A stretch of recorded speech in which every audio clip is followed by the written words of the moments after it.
This is FA Cup Game Day live on Talksport. Faye Carruthers with you here at Selhurst Park for a South London derby. Kick-off between Crystal Palace and Millwall is fast approaching in our first of 3 FA Cup fifth round commentaries today on the Talksport network. Our commentary team of Jim Proudfoot and former Benfica, West Ham and Chelsea defender Scott Minto are with me as the Selhurst Park atmosphere starts to ramp up ahead of kick-off. 3,500 or so Millwall fans over in the Arthur Waite stand over there, Scott, and they're making one hell of a noise already. Oh, listen, as soon as the draw is made, they thought, I cannot wait for this particular moment to come. So I've had a couple of Millwall fans that I know through friends as well saying, can you get me a ticket? I mean, no, I'm really sorry, I can't, but... We have heard a few reports that there might be some Millwall fans scattered in and around the home end as well, which you tend to expect potentially. It wasn't me, Faye, I promise. No, I was going to say, I hope you haven't gone selling any tickets. You'd be in bang trouble then. But it feels as if the Millwall fans are more up for this than Palace, because of course it would be a big scalp for them.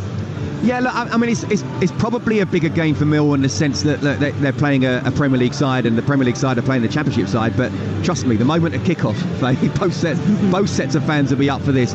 Again, I cannot believe or cannot overemphasise the importance of Palace players. And I think if you look at the Palace team, it says everything from Oliver Glasner. You know, maybe in goal, well, definitely in goal, Dean Henderson would start. Possibly Ben Chilwell wouldn't if it was the final itself. Tyreek Mitchell would start. And, you know, Adam Wharton is on the bench because he's being looked after. Other than that, it's an absolutely full-strength side. So this is a crucial game for Crystal Palace. They have a chance of making history this season in a time where they don't have to worry about relegation. They're very unlikely to get into Europe. So why not put all your eggs into this basket and really go for it? I think both sets of fans and both sets of teams should be really up for this. I love the way Glasner does it. I was here for the League Cup tie against Norwich back early season, where you remember they didn't have a great start in the league, but he was still naming just about his strongest possible side. He's built his reputation as a manager on having delivered a Europa League triumph with Eintracht Frankfurt. He won a couple of cups as a player in his native Austria. So his best days in football have been in cup competitions, and he's made no bones about the fact that what does he want out of this season? He wants to go to Wembley because he's never been involved in a game there. So I just admire it when you get other managers, and I understand why they do it, and it's not a complaint. I don't think there's a right or wrong, but when you get a manager who wants to say it's a first team fixture, I'm going to put my first team out, I admire that. Well, it's also going to help them in the league going forward, isn't it? You know, a cup run like this is you know, massive in terms of the togetherness of the team, what it brings the further you get in the competition. And when you've got a striker like Jean-Philippe Mateta in the form that he's in at the minute, 12 league goals this season, he's a delight to watch. I was watching him warming up just in front of us here where we're sitting in the press box, and his finishing is just absolutely on fire. His movement is incredible.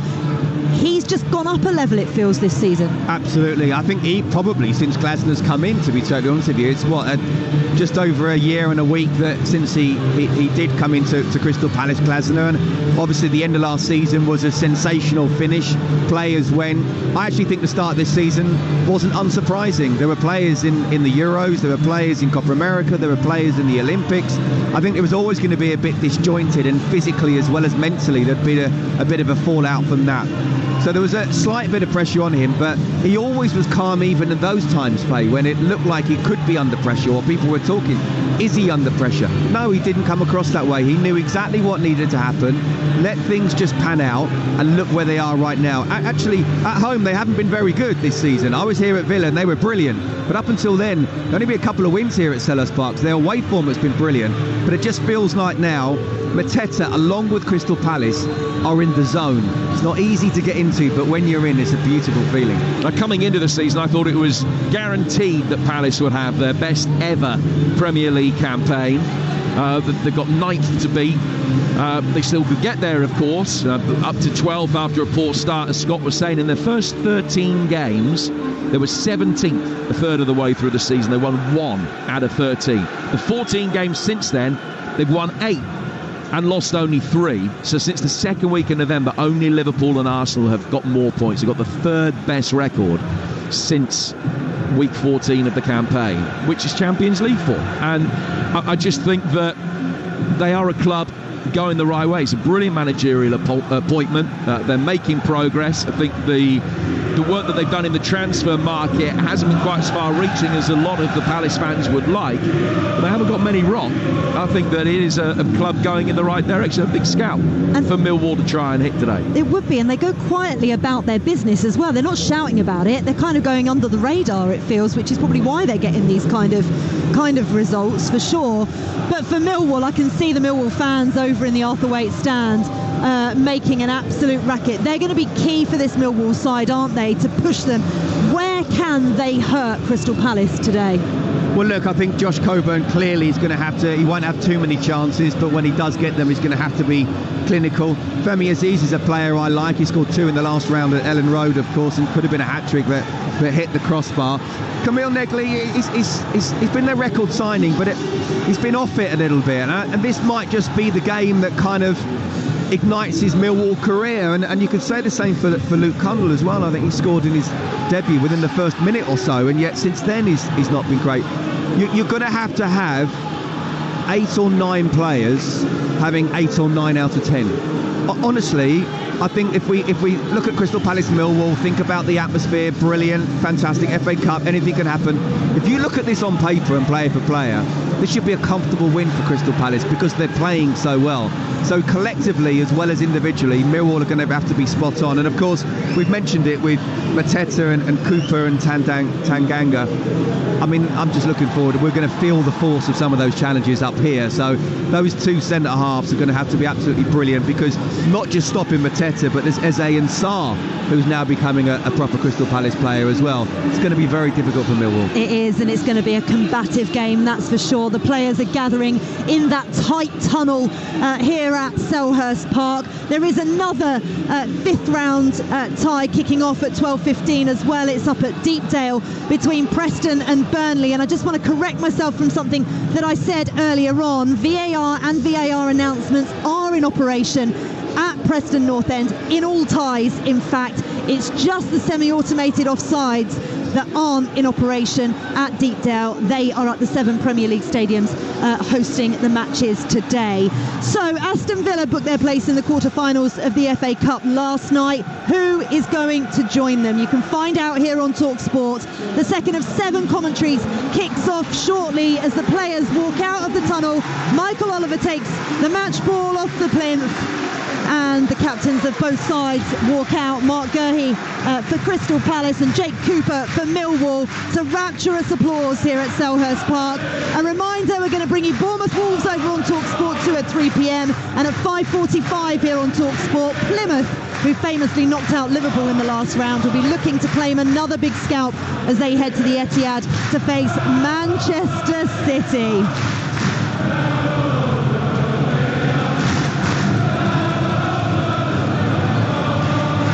I love the atmosphere here at Selhurst Park.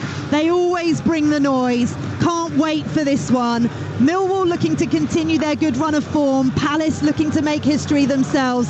Remember, no replays in the FA Cup. We will have a winner today. Who will it be, though? Let's find out in the company of Scott Minto and Jim Proudfoot. Thank you, Faye, and a very good afternoon to you. Part 2 of the Magnificent 7 live FA Cup 5th round ties on the Talksport network this weekend. And it is a 5th round with a difference. Because of the 15 sides left, only the 2 Manchester clubs have won the Cup this century. None of the others have won it in the last 47 years, and 6 of the 15 have never lifted the trophy at all. And with 3 of the Premier League's top 5 having already been eliminated, there is a feeling that for so many clubs, this represents their best chance in a long time. And 2 of those who've reached the final but never won the Cup meet here at Selhurst.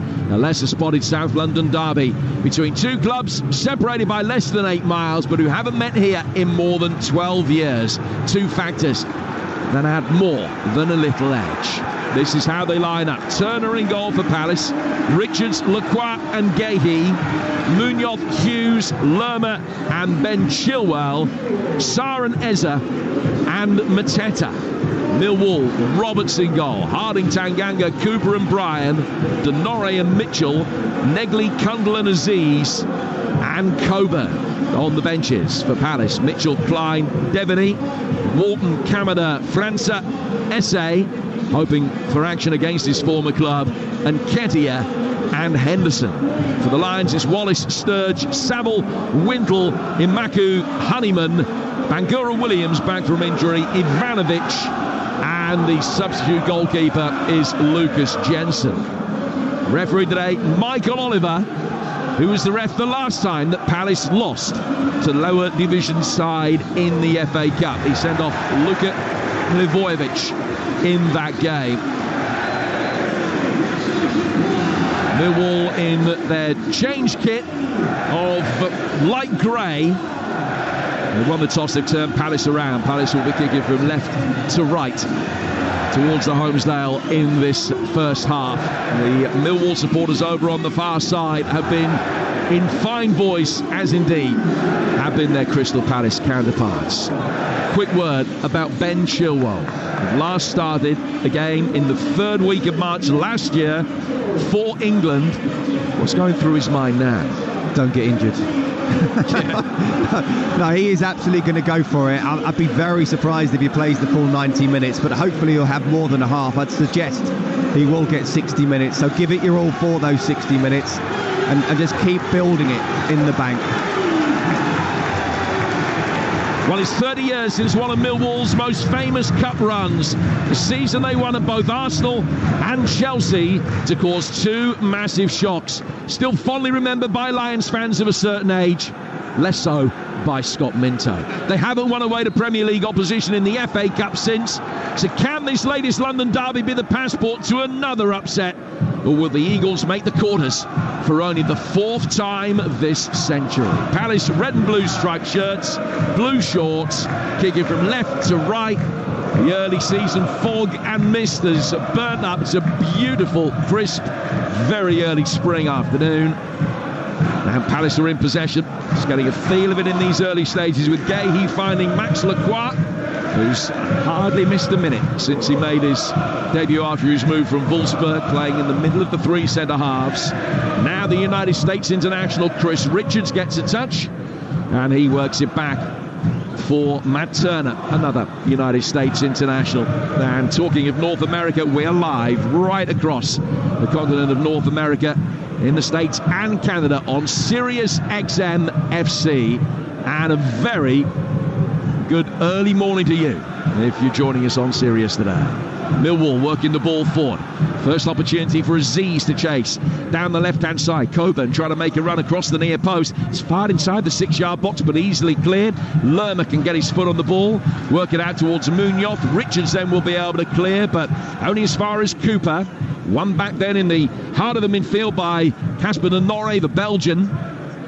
And neither side can really get a grip of the ball for a moment. Eventually it bobbles out of play for a throw that will be taken on the Palace right-hand side. 90 seconds in here on the great Talksport, and it's 0-0. Yeah, Palace had the majority of the possession so far, but it's a great ball from Joe Bryan down the line, and Femi Aziz was able to get the cross in. If someone was able to just get across the near post, then that would have been a very interesting start. Millwall are not going to get many chances, many opportunities to really go and get a goal, so I felt that was a really good one, and Coburn and perhaps even Kundal just should have gambled in that situation. Okay, he finds Ben Chilwell, first touch for him, and then back inside the centre circle for Lacroix to bring it forward. Millwall dropping off. Mateta dropped off from the forward line and just tried to spin the ball immediately round the corner for the run of that Sarr. It was easily cleared. Richards gets his head to that, and then Hughes is in there very strongly. Mateta with a little chest trap, boot raised by Tanganga. It caught Sarr around the chin, and it's a free kick to Palace, about 15-18 yards outside the Millwall penalty area. Yeah, I'd suggest it's a bit too far to have a shot, but it's bang right in the middle, so it's going to be difficult to sort of clip it to one side, although not impossible. You've just got to be careful, the Millwall defenders. I mean, Sarr stooped really low, so you can't necessarily say it was a high foot, but you do not want to be giving away a foul and a yellow card very early on against this Palace side. Yeah, it was an awkward one really for Japhet Tanganga. Had he not gone for that, he would have been almost culpable of dereliction of duty. Yeah, that's true. So had to go for it. It's just unlucky. He gets a yellow card, incidentally, today. He'd be suspended if Millwall make it through to the quarter-finals. Hughes leaving this free kick. Clipped in by Eza towards the penalty spot. Not his best. Headed away as far as Daniel Munoz, who is also walking that yellow card tightrope. Chilwell goes out towards the far touchline. And the Palace are forced to go all the way back to the edge of their own penalty area. And the first set piece of the game has fizzled out and come to nothing. Here's Matt Turner in his fluorescent yellow, on loan from Nottingham Forest. He's started both of the FA Cup ties so far this season and yet to concede a goal in the competition.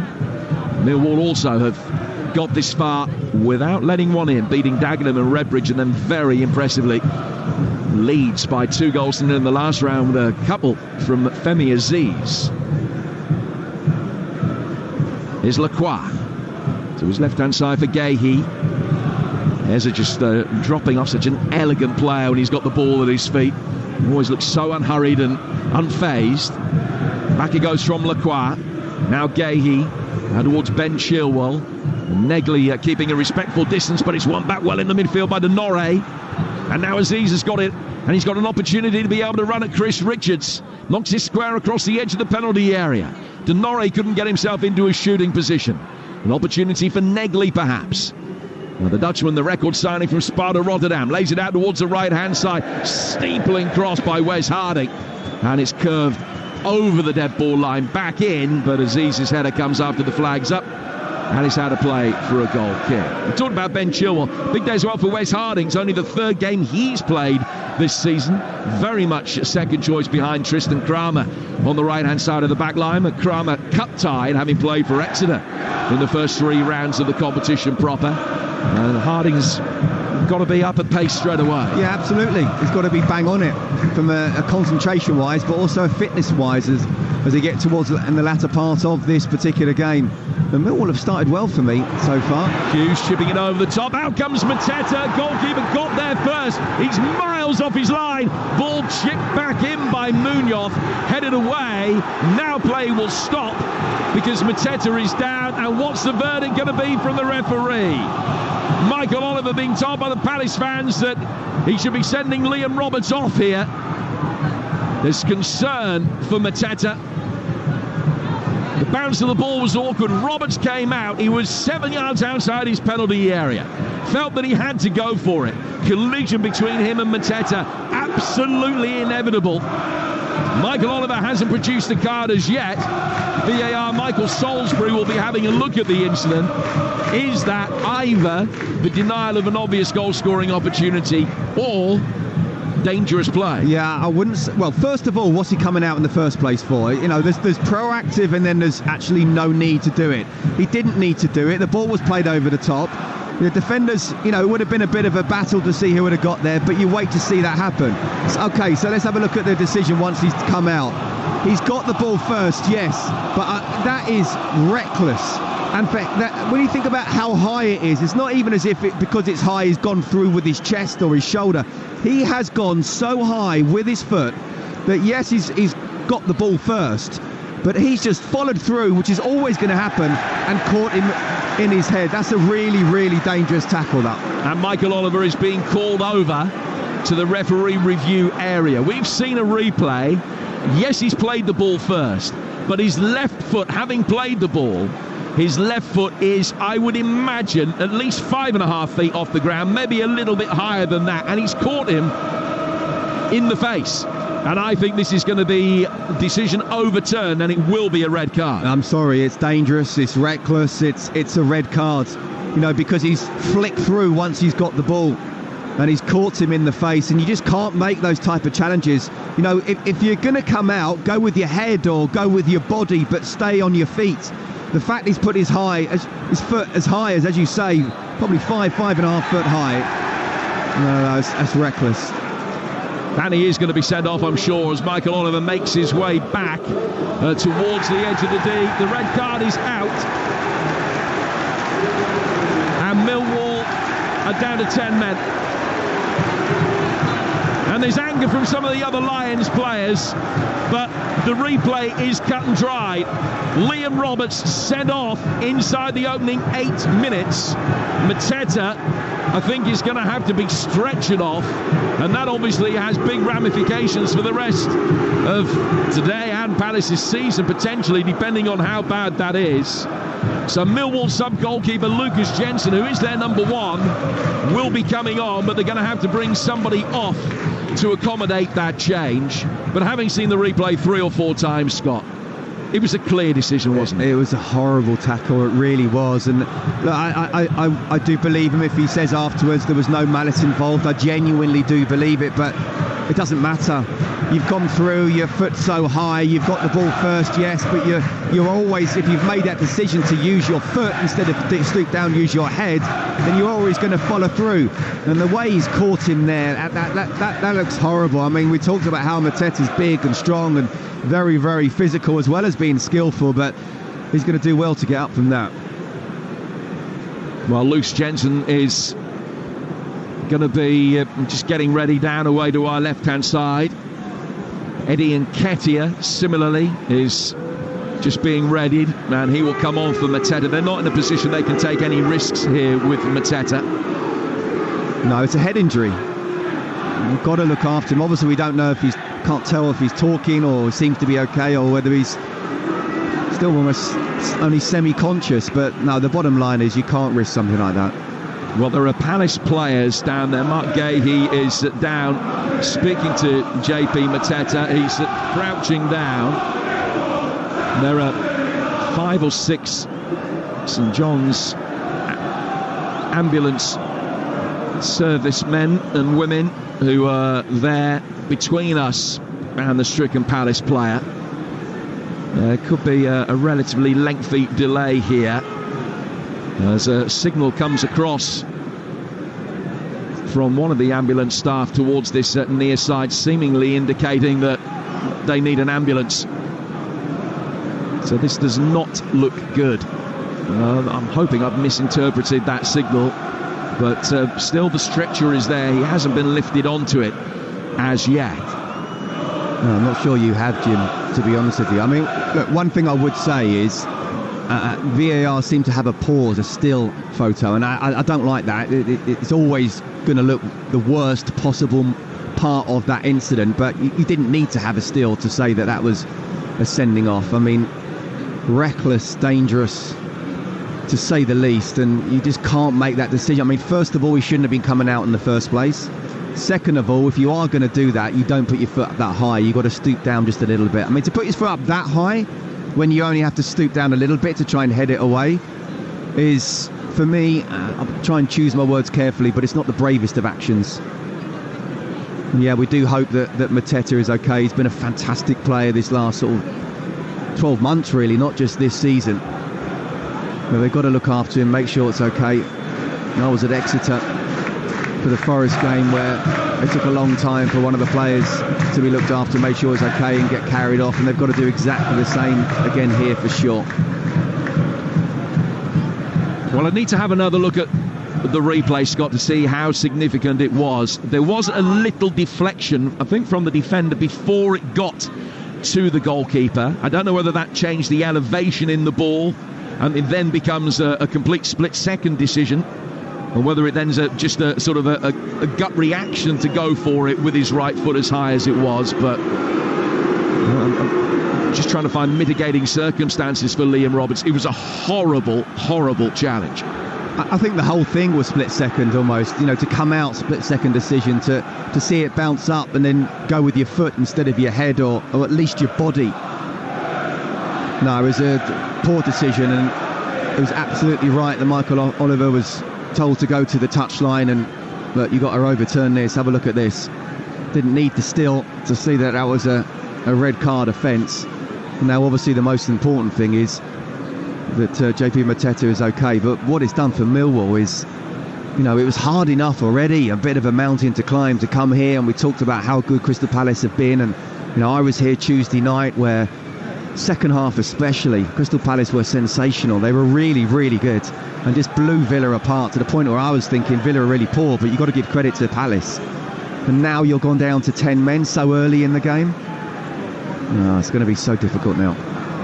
Well, we've already had 5.5, 6 minutes with a stoppage here whilst everything is being sorted out, and there's no sign of the hiatus coming to a conclusion anytime soon. They've got the substitutions to make as well. And let's find out what's been going on in the early stages of the other 12-15 FA Cup tie. It's Preston against Burnley, a tasty Lancashire derby. For Talksport's John Dunn. Thank you, Jim. 13 minutes gone here. It is Preston 0, Burnley 0. Preston probably edging this one. High energy, high pressing. They've not really allowed Burnley to settle into their normal game pattern that's seen them go on this massive 23-game unbeaten run in all competitions. Villain of the piece, Milutin Osmajic, we're just storming run inside the first 60 seconds down the right-hand side. Booed by his every touch from the Burnley fans, but from a narrow angle he fired the ball wide of the goal. Brad Potts just a moment ago, after a free kick was cleared to the edge of the area, the Preston wing-back controlling on his chest, a volley from the edge of the box, but a comfortable save from Flagkey in the Burnley goal. Just pausing there as the ball bobbles around the halfway line. There's a few tasty challenges, as you would expect, for a Lancashire derby with a quarter-final place up for grabs. But so far, Preston 0, Burnley 0. Thank you, John. Yeah, Preston aiming for their first FA Cup quarter-final since 1966. Burnley, who got to the quarter-finals a couple of years ago, they have lost 6 of their last 7 round 5 ties. We'll keep you updated as soon as anything of any consequence happens there. Well, a standing ovation from the Crystal Palace supporters for JP Mateta as he is led away, being carried off by 6 stretcher bearers in their fluorescent yellow tops. There is oxygen being given to him as well, and our sincere best wishes with Jean-Philippe as he makes his way to hospital to be attended to. Eddie Nketiah has come on to replace him. Jensen is on for Millwall. Looks like Kundl is the man that has gone off, and play will resume with this free kick to Palace, which is plumb dead centre, and it is 8 yards outside the penalty area. It is in prime Eberici Eze territory. With 15 minutes in, and after an 8-minute delay, we're about to get back underway. Eze and Hughes standing over this. Eze looks favourite, runs up, hits it right-footed into the wall. He will bounce on the right-hand side of the box and come out towards Lacroix. It's hooked away before he could play it down by the corner flag, and goes out for a throw that will be taken by Daniel Munoz. Back underway then, 0-0, but Millwall down to 10 men. And that was a poor free kick from Eze, wasn't it? I mean, he's such quality. I really, really rate that player. I think he's amazing. He can be an England starter for sure under Thomas Tuchel, but straight at the wall, and it could easily have been a double blow for Millwall. So Palace back in possession with Eze. Just taking a couple of touches inside his own half, almost in the left-back position for a moment, just trying to engage Negley. He's worked it square towards Hughes. Hughes square to his left-hand side. An opportunity now for Palace to bring the ball forward. Eze's got it. Left-footed ball, teased inside the area. Jensen comes out, punches it clear onto the chest of Hughes. Left-footed ball delivered back in from him. Chilwell was up there. Lerman's in there. And Nketiah, 1-0. He's off the bench and scored after barely a minute. But as he wheels away to take the celebrations, Michael Oliver disallows the goal. Now, is that the semi-automated offside, or did the referee see a hand in there? Well, it was a great ball in, first of all, and I think he said it was a handball. I mean, it's brilliant play from Eddie Nketiah. Got his first goal for Premier League goal for Crystal Palace, and the ball was kicked against his arm. I mean, his arm's not in an unnatural position, but if it hits your arm as an attacker and that leads directly to a goal, then it's going to be disallowed. So unfortunate for Nketiah. I mean, what a start that would have been for Crystal Palace. Extra man and 1-0 up. Nketiah come off the bench and scoring. It still could take a lot of positives.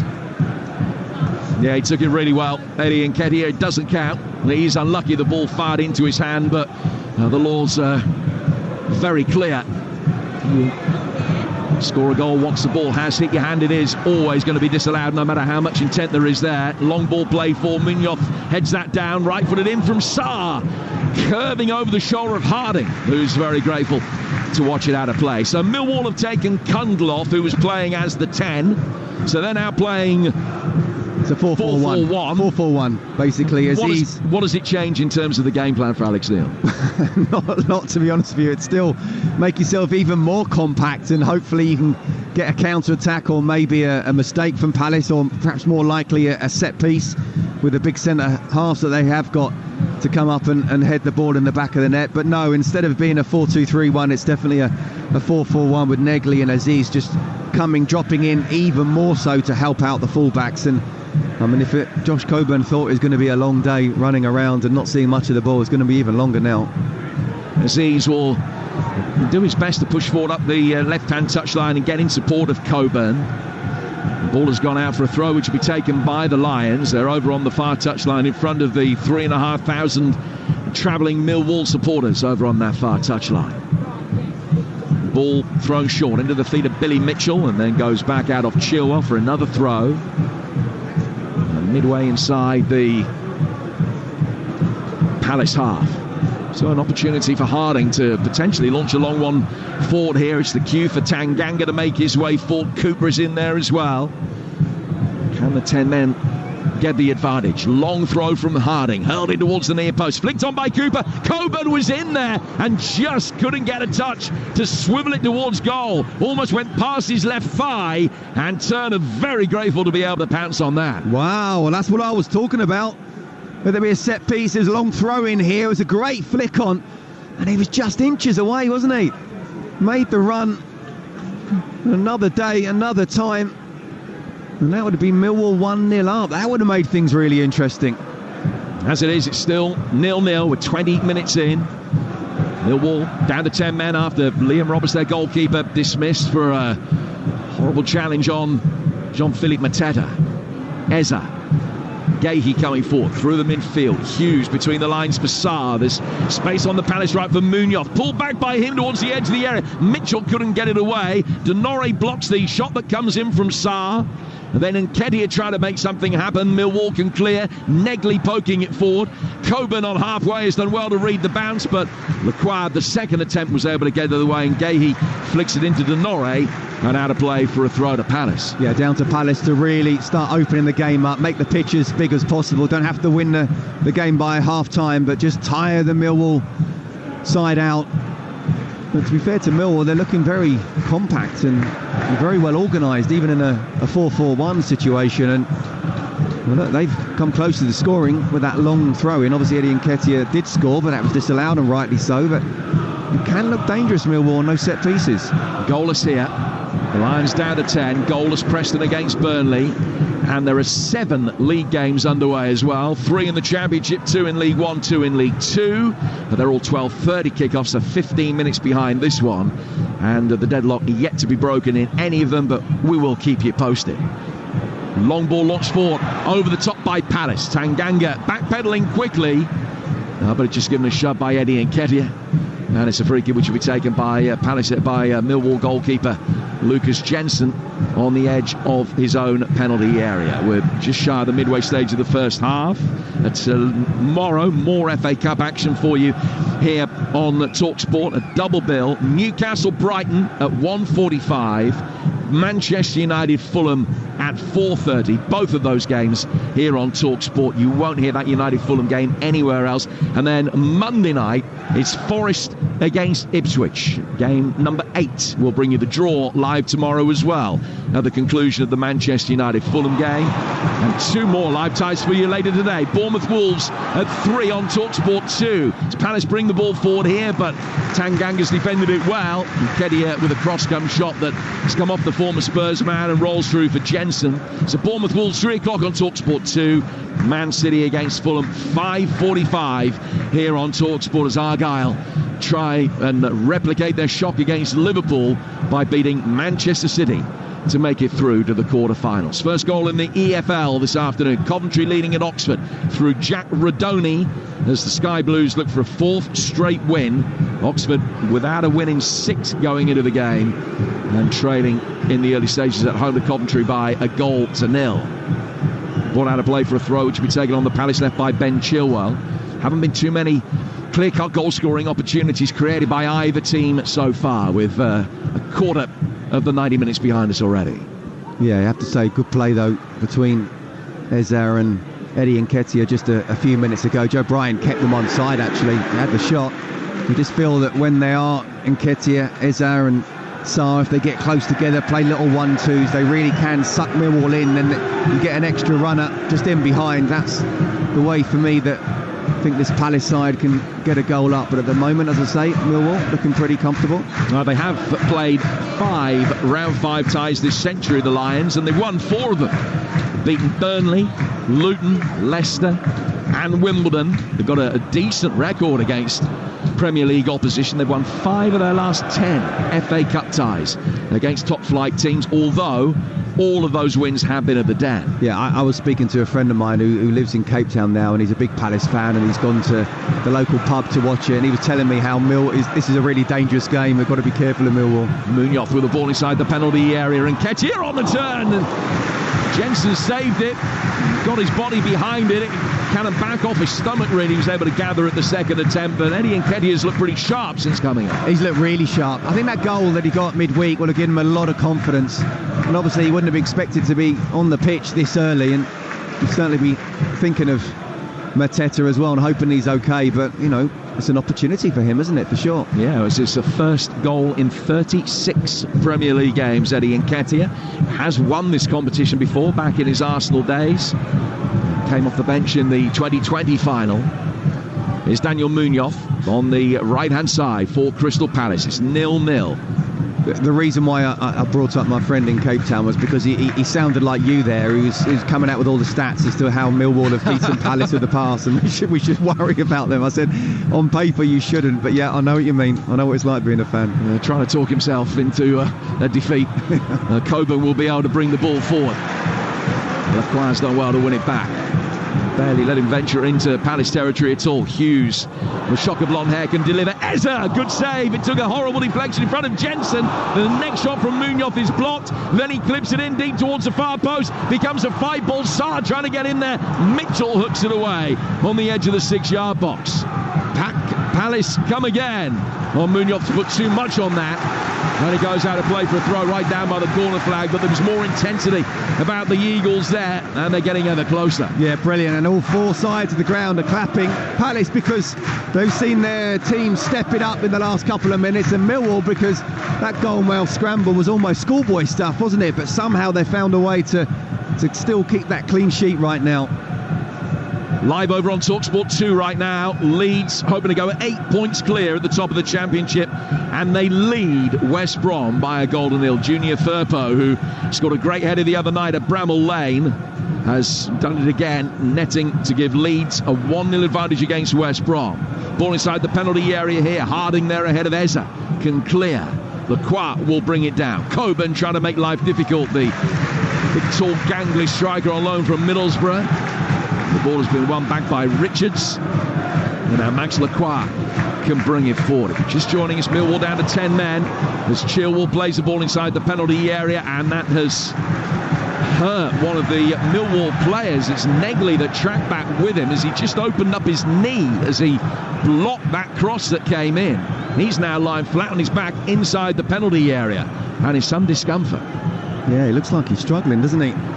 Tracking back as you'd want your wide players to do, especially when you're down to 10 men. It was interesting, Ben Chilwell got to the byline, and it's both times when these wing backs have got to the byline, they're looking to cut the ball back rather than just whip it across, but it looks like it's perhaps caught Negley as he's made that tackle, and I think as he's slipped, he's come off him, gone straight to the keeper. He's twisted his knee there by the looks of it. And so Camille Negley receiving treatment. You're listening to Palace against Millwall on FA Cup Game Day Live on Talksport with Carling, the official beer partner of the Emirates FA Cup. 18 plus, please drink responsibly. Let's go back to Deepdale. Any sign of a breakthrough for you yet, John Dunn? Not really, James. Still Preston 0, Burnley 0. We've had 27 minutes. Not really any efforts on target. Great atmosphere away from the ground in the stands. The fans are having great fun, but nothing to shout about as of yet on the pitch. It's Preston 0, Burnley 0. So Negley still down receiving treatment.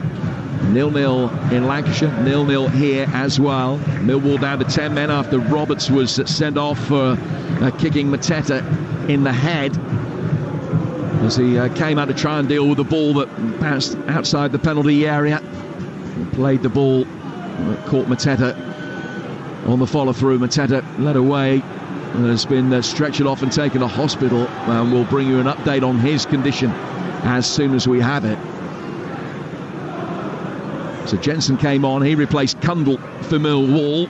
Mateta replaced by Eddie Nketiah, who's had the ball in the net but was disallowed for a handball. Negley looks as though he's okay. He's being led away towards the far touchline rather than this near side where the tunnel is. So from that point of view, they're certainly going to try and get him to continue for now. Kamil Negley's making just his 5th appearance for the Lions after his club record arrival from Sparta Rotterdam last month. And he's just waiting for permission to come back on. Play back underway with Lacroix in possession here for Palace. Inside the centre circle. And just plays it forward towards Nketiah, who dropped off. Denore went with him. Harding able to get the ball away. A little nutmeg of Lerma, and then Coburn given something to chase. Lacroix should get there first. He gobbles up the yards, does well, and then hits a brisk but safe ball back to his goalkeeper, Turner. And Turner will play out. Hughes dropping off in the midfield, and he can pick up possession and find Jeff Lerma to his left-hand side, and Palace will bring it forward again. It's 0-0. It's a great way to describe it. It was definitely a brisk, and I'm not sure if it was 100% safe pass back, because he did really well. Got great pace, and he'll always beat Josh Coburn in a race, but that was a ping back, and for sure that Turner needed to make sure he got that first touch right. Munoz. Slight mistake by Joe Bryan, who missed his kick in trying to clear up the Millwall left. Now Hughes. Hughes with a ball that bisects the centre circle as it skids through towards Jefferson Lerma. Munoz making a run. Bryan knowing he's there, but he's giving him a fair bit of space, defending quite narrow. Joe Bryan, ball played through at the other end, and somehow Chilwell making his way onto it forces a good save from Jensen. He'll be disappointed that he hasn't given Palace the lead there. Well, that's what Ben Chilwell is all about. He's a very good defender, but because of he's able to get forward, he's a great athlete when he's fit. It's actually a decent finish, but it's a really good save from Jensen. Just sticks out his right foot. He's trying to make himself really composed, and he is. Ben Chilwell in front of goal, knows he's only got one chance at it. It's a really, really good save, but a couple of times he's looking to try and go in behind, and it's Negley's not following him, and he's got to do that. He's got to think, no, I'm almost playing like a right back right now when Palace have the ball in the final third. Well, Negley is back down inside the penalty area again, and I don't know whether the injury that he picked up a couple of minutes ago led to the lack of defensive cover that he was providing there, but he's not going to be able to continue. So Kamil Negley coming off. So the game plan is being ripped up in front of Alex Neil's eyes here. He's lost his keeper. He's lost Kundle as a result of that red card. Now Negley coming off, and he's going to be replaced by Rais Bangura Williams, who signed from Tooting and Mitcham last season, scored on his debut against Dagenham and Redbridge in the third round. And he's got a big chance to shine here, the 19-year-old, just back from injury and coming on for only the 10th senior appearance of his career. Absolutely. We talked about a great opportunity for Eddie Nketiah. It's a great opportunity now for Bangura Williams, but he's spot on. I mean, are we down to plan G at the moment now for Alex Neil? Yep, something like that. So the change being made. Let's get quick news of the deadlock being broken at Deepdale. Job done. Preston 1, Burnley 0. It's a 25-yard free kick from Robbie Brady, left-footed from the right edge of the area. It's a rare goal that Burnley concede. Preston lead. Preston 1, Burnley 0. Yeah, the first they've led in 8 hours and 44 minutes of play since they conceded to Lewis Wing of Reading in the third round of the Cup. Preston 1, Burnley 0. Millwall make that change. Bangura Williams on for Negley. Corner work short on the Palace left, the first of the afternoon. Eza, low ball in towards the near post, is easily headed away by the stooping Coburn. Chilwell brings it down. Denore was in strongly on him. Chilwell stayed down. Eza's got possession inside the box. Hughes, and it's headed in by Tanganga into his own net to give Crystal Palace a deserved advantage. A venomous ball swept inside the 6-yard box. Tanganga knew that he had to play it, but in doing so, he sent it straight past his goalkeeper. And Palace, as well as being a man up, are a goal up as well. It just gets more and more difficult for Millwall, doesn't it? And just as we thought that there's been a couple of chances for Palace and maybe Millwall look reasonably comfortable, you know that any given moment, the players that Palace have, they're able to create something. And it was this time Eberechi Eza who got to the byline. He's laid the ball back to Will Hughes, who's whipped it in first time. And it's one of those where Tanganga's in a position where he feels he has to head it. Ironically enough, if he'd have let it go, it would have gone past the far post. But you don't know that when you're bang in front of the goal, just 4 yards out. Keeper's dived in front of him, which may or may not have put him off. But it's come off the side of his head and gone straight into the goal. It's the worst possible goal to concede for Millwall. But you're right, Palace have been on top really from the word go. Unsurprisingly, of course, and especially Millwall going a goal down, but it's going to be very difficult for Millwall to come back into this. Yeah, he had to play it, but he was trying to head it back from whence it came, I think, out towards that far touchline, and he just got the angle wrong as it came off the side of his head and goes into the net to give Palace the lead. Millwall looking for an equaliser. Tanganga helping it on. Coburn inside the 6-yard box, and then on the turn, Aziz has turned it via a deflection. No deflection. Straight out of play for a goal kick. That'll be taken by Matt Turner away to our left-hand side. In League 2, Tranmere leading Port Vale by a goal to nil. Andy Crosby in interim charge after Nigel Atkins left the club in the week. Tranny looking for their first win in 11. They're 2 points clear of the drop zone, and Christian Dennis has given them the lead. Tranmere 1, playoff chasing Port Vale 0. This one 1-0 to Palace. Tanganga own goal. And Liam Roberts sent off for Millwall. Lerma playing the ball back towards Gahey. Through the midfield from him to Hughes. Munoz in space on the right. Hughes has just nudged it back the other way. It's conservative build-up from Palace. Now they play a good ball forward. Chilwell, nice delivery from him. Really good header away, that time from Tanganga. Then a shot comes in which ricochets through towards Munoz. He tries to turn it towards goal, but it's cleared. Hughes is able to get it again.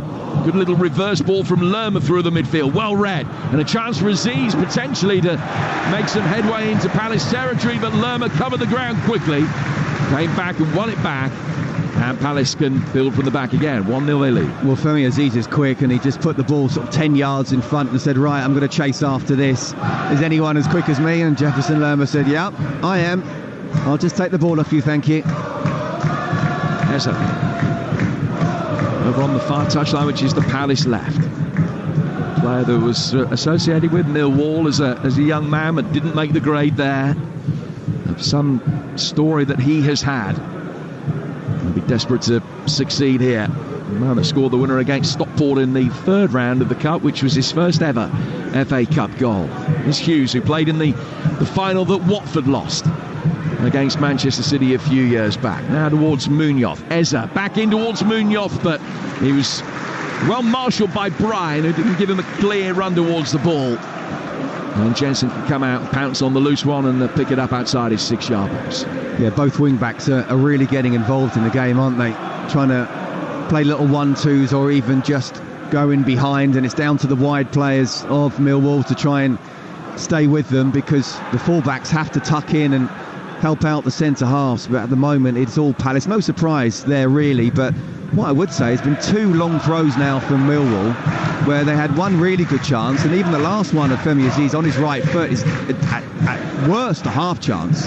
So there are ways that maybe they can come back into this game. Yeah, it certainly looks to be their most profitable avenue so far, and that any kind of throw within about 25 yards from the corner flag gives Harding the opportunity to launch a long one inside the penalty area.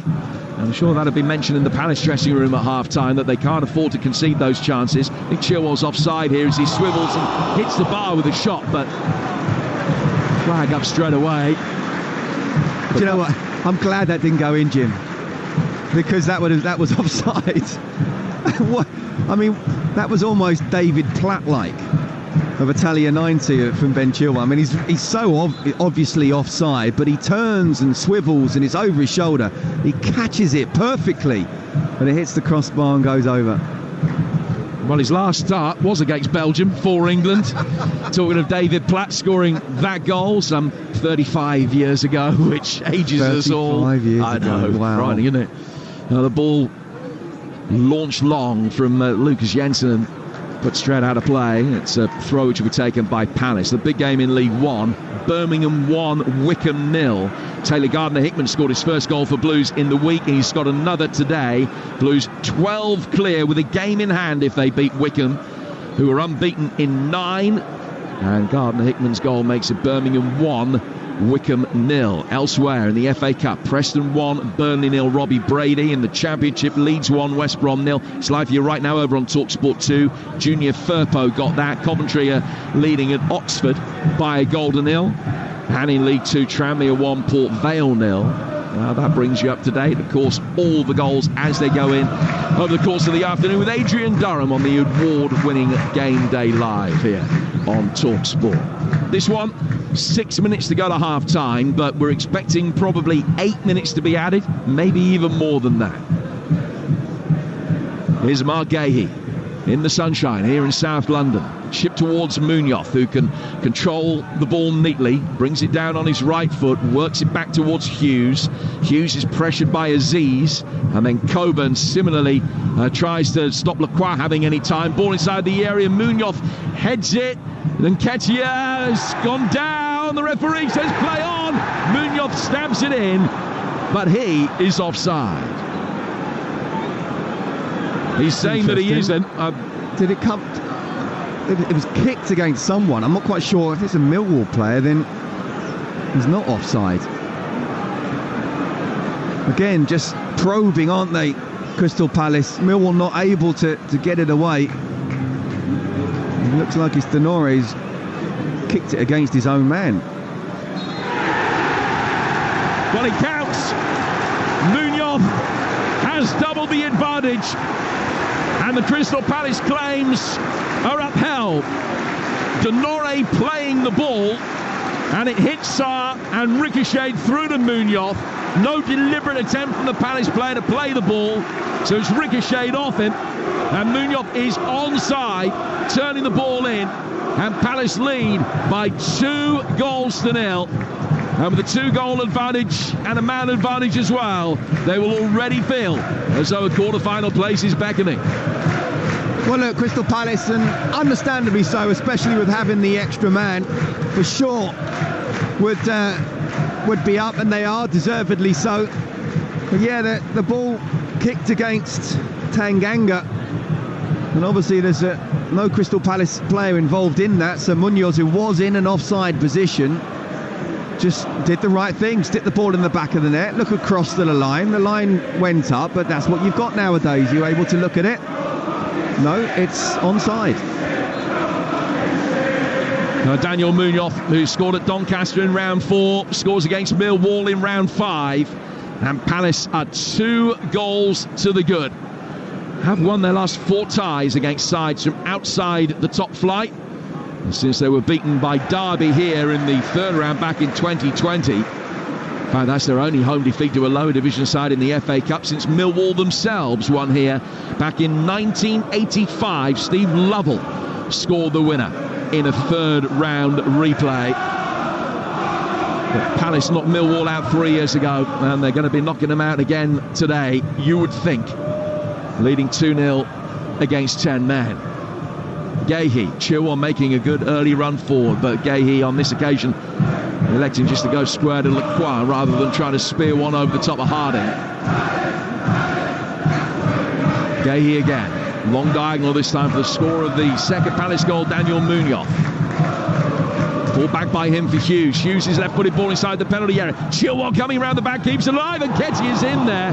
Got there ahead of Jensen at the near post, but the angle was tight and he's fired it past the side netting and out. How lively does he look, Eddie Nketiah? Come off the bench, put one in the back of the net, but was disallowed. But just, he looks so sharp. You can see a striker, he's in his head, he's thinking, I can score goals here today, I can carry on with what I did on Tuesday night. And I wouldn't be surprised if he scores 1 or possibly even 2. I feel for Millwall. You know, when you get a keeper sent off, you're down to 10 men so early. We're already going to be an uphill battle against a very good Crystal Palace side playing at Selhurst Park. But just, it's a terrible goal to concede, really, isn't it? You're kicking it against your own man. They haven't had the rub of the green. Millwall, anything that could have gone wrong has gone wrong. The red card offence, and then the own goal, and then one defender or a midfielder kicking it into a teammate and it ricocheting through for Eze. And now Jensen will come outside the box and get there ahead of Eze to be able to clear. And Millwall have had a couple of moments from set pieces, but it has been all Crystal Palace. Port Vale have equalised at Tranmere in that game in League Two. One apiece there at Prenton Park. Will Hughes in possession. Back towards Lacroix. Now Gahey can bring it forward and find Jefferson. Lerma's inside the centre circle for Palace. You're with Talksport. Jim Bradford and Scott Minto talking you through the action. The first of 3 live FA Cup ties on the network for you today. Bournemouth Wolves at 3 o'clock on Talksport 2. And here on Talksport at 5:45 tonight, Manchester City against Plymouth. Hughes trying to thread the ball through inside the penalty area. Knocked away though by Aziz. Hasn't had any chance to shine, really.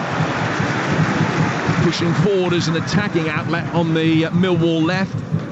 Former Reading man has just been defending in front of Joe Bryan because Palace have had all the possession. Bryan has to deal with a horrible balls looking into the sun. He did well to get it away. He's headed it out down towards the corner flag. Munoz will come across to take a throw, which will be taken on this Crystal Palace right-hand side. News of another goal at Deepdale in a moment. In fact, let's go there now as Palace line up a long throw inside the penalty area. Who scored, John? It's Preston 2, Burnley 0, and it's Milutine Osmagic. The fallout from the league game here continues. He slipped it home on the edge of the area beyond Halaki in front of those Burnley fans right on half-time. Preston 2, Burnley 0. 13th of the season for Osmajic. As the ball is chipped over the top by Chilwell from the throw that was initially repelled and then brought down on the right-hand side of the penalty area by Jefferson Lerma. Lerma laying it back for Hughes. Back towards Chilwell. And now play forward towards Eddie Nketiah. Nketiah taking the ball on the turn, going out towards Eze. Sliding challenge from Harding, gets it away. Eze will try and get it past the Norrie, but can't in the heart of the midfield. And eventually play stops as Palace win a free kick over on that far touchline.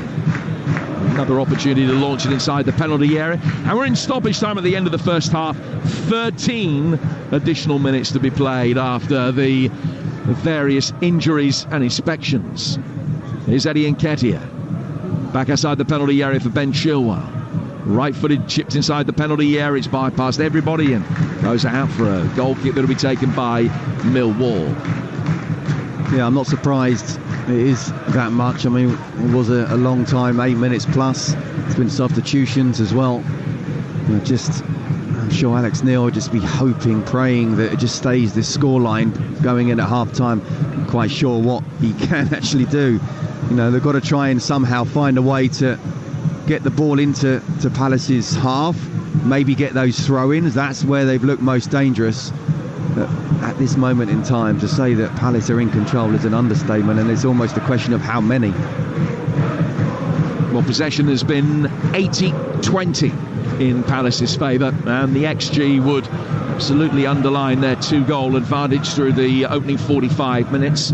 11 attempts to 1 in Palace's favour, and Millwall's one shot was off target. Here's Will Hughes trying to get it through the midfield, but didn't get it too far. It was knocked away by Cooper, and then goes out of play off Aziz for a throw which will be taken by Palace. Jake Cooper hoping that today would be different. He was sent off against Palace in an FA Cup quarter-final back in the day when he was a Reading player.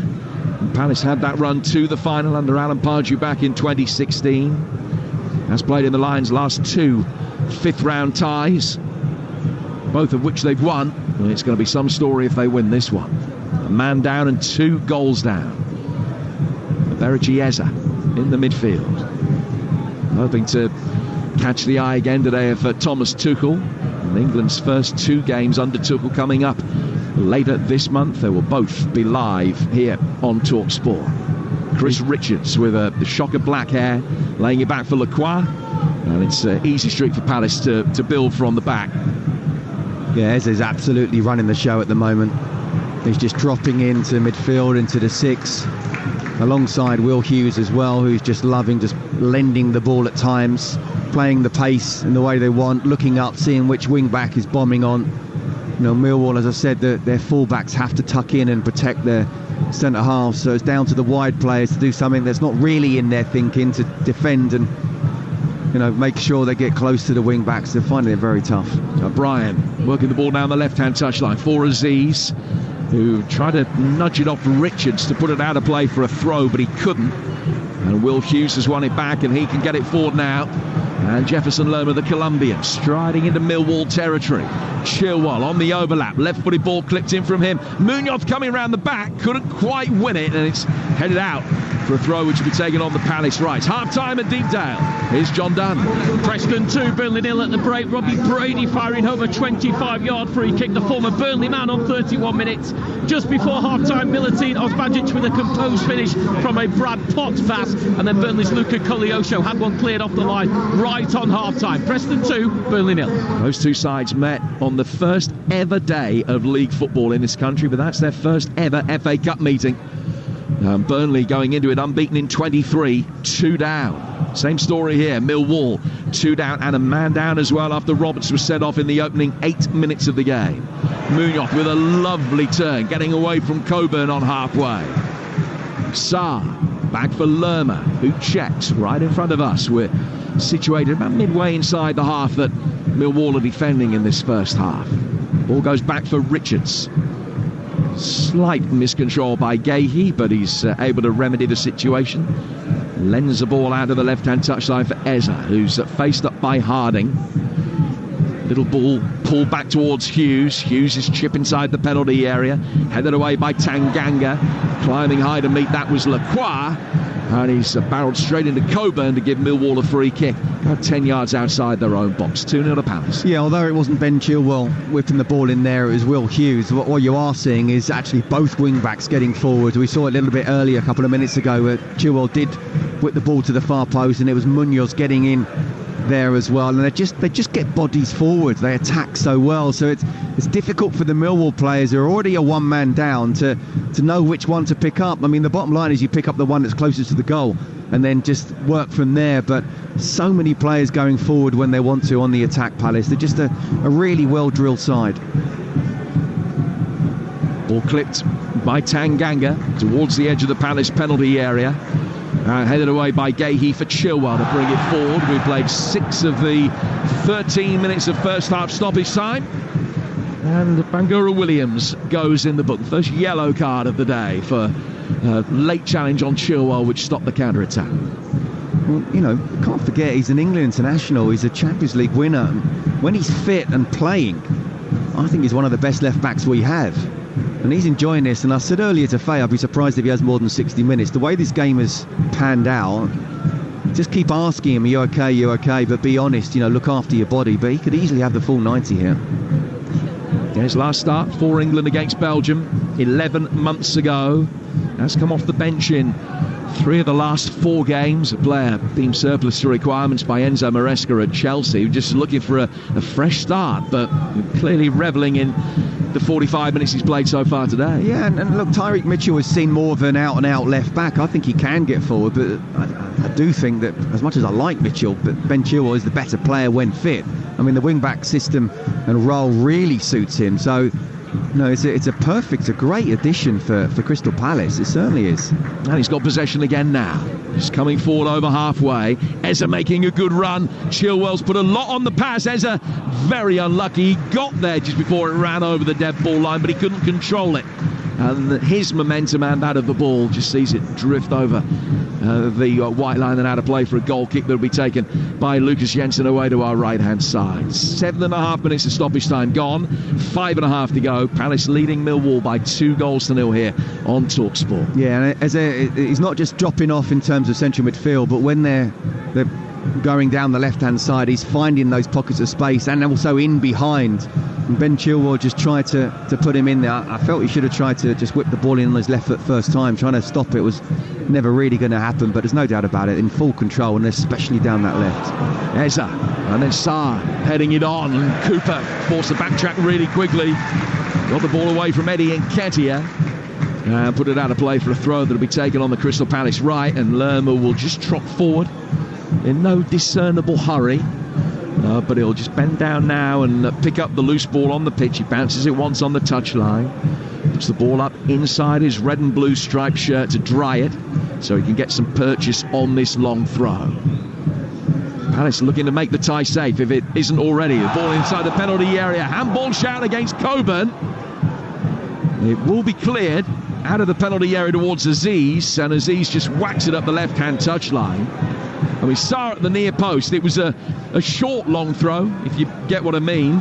Sarr just ducked out of the way of it, the ball bounced and then hit Coburn, who wasn't expecting it to come through to him.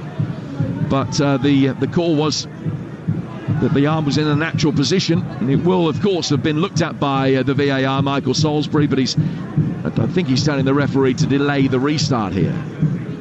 No, you're right. It wasn't a long throw. It was put in short, wasn't it? And you could turn around and say, well, it's still got enough time to be able to see the way that the ball bounced. But the fact is, there were a Palace and a Millwall player right in front, and it bounced up sort of perhaps unexpectedly. And yeah, without a doubt, you can't expect him to give a penalty there. And now Palace will be able to bring it forward, and Nketiah helping it inside the penalty area. And just for a moment, it looks as though Harding and Jensen were going to leave it for each other, and Eza might be able to drift in. But the goalkeeper comes out and claims it after a bounce and bowls it out for Harding to be able to get Millwall going. Live over on Talksport 2, an equaliser for West Brom. Darnell Furlong has scored at Leeds. Leeds 1, West Brom 1. If you've got the Talksport app, it's easy just to swipe left and swipe right and just keep abreast of everything that is going on in both of our live games today. But West Brom equalising there, and that's only the 5th goal that Leeds have conceded in their last 11 games. Leeds 1, West Brom 1. No sign of an equaliser in either of the 2 FA Cup ties at the moment, with Preston leading Burnley 2-0 at half-time, and Palace leading the 10 men of Millwall by 2-0 as we approach half-time in this 12:15 kick-off, which has been elongated by 13 minutes of stoppage time at the end of the first half. Lerma, right-footed ball curved inside the box. Munoz going up for it. Joe Bryan heads it away and out for just the second corner of the game. Do you know what? That's brilliant fullback play from Joe Bryan. He's tucked round to try and look after his centre-half. Then he's realised as the cross is coming over, he's looked up, he's got to get Munoz in behind him. So then he's left that man and he's made sure he's got there first. It's really good play. First of all, making sure where's the danger, that's down the middle. And then as the ball comes out wide, he's able to get there before Munoz. Hughes will come across to take this corner. And a little bit of adulation from the Palace supporters as well. There are 2 in red and blue by the penalty spot. Lerma making his way towards the near post with Sarr curved into the hands of the goalkeeper, though Jensen can come out and catch it and make his way towards the edge of the penalty area, and then he's in no real hurry to get the ball upfield, as you can imagine. Bowls it out eventually for Wes Harding. Harding over on the right-hand touchline, playing it down the line straight at Chilwell.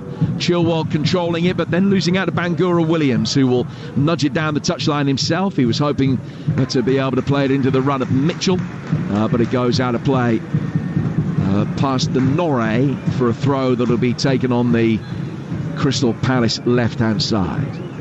Have been knocked out of the cup by lower division teams 4 times over the course of the 21st century. Crystal Palace, but at the moment this one very much going with the form book.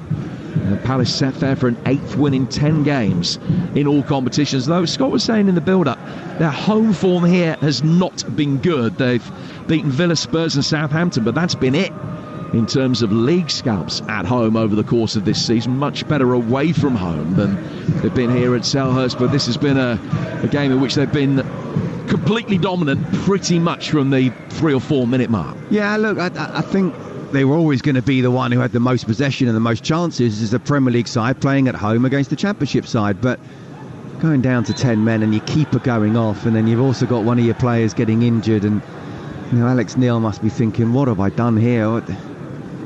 just such bad luck. And if Millwall were to get something out of it, these type of things cannot happen. They're 2-0 down, one man down. Just really difficult to see how they can get back in. Bryant's played an exquisite ball down the left-hand touchline for the run of Femi Aziz. Aziz getting the better of Richards, and he's inside the box, cross the edge of the 6-yard box. Bangura Williams coming under, he leaves it for Harding, and it's in, and they've got one back. Wes Harding from a tight angle on the right-hand side of the penalty area, and the 10 men of Championship Millwall throw themselves a lifeline. Palace 2, Millwall 1, right at the end of the first half.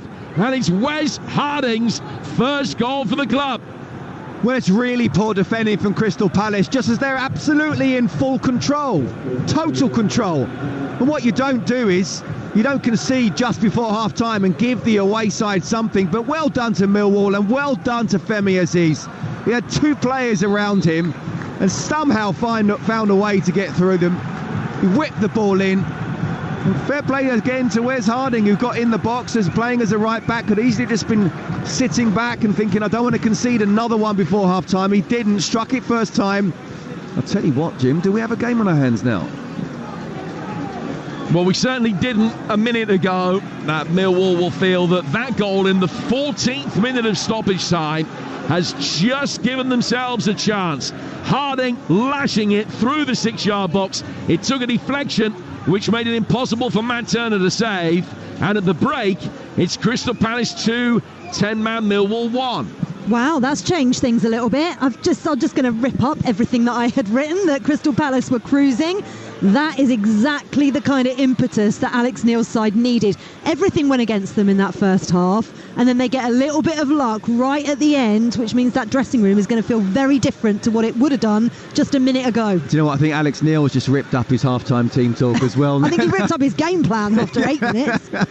I mean, it's incredible to say. I mean, look, I really do feel sorry for Alex Neil and the Millwall fans, in the sense that, you know it's going to be a difficult place to go against a very good side that have just hammered, and I mean hammered, Aston Villa by 4-1 a few days earlier, and then your goalkeeper goes out and does what he does, and you're down to 10 men.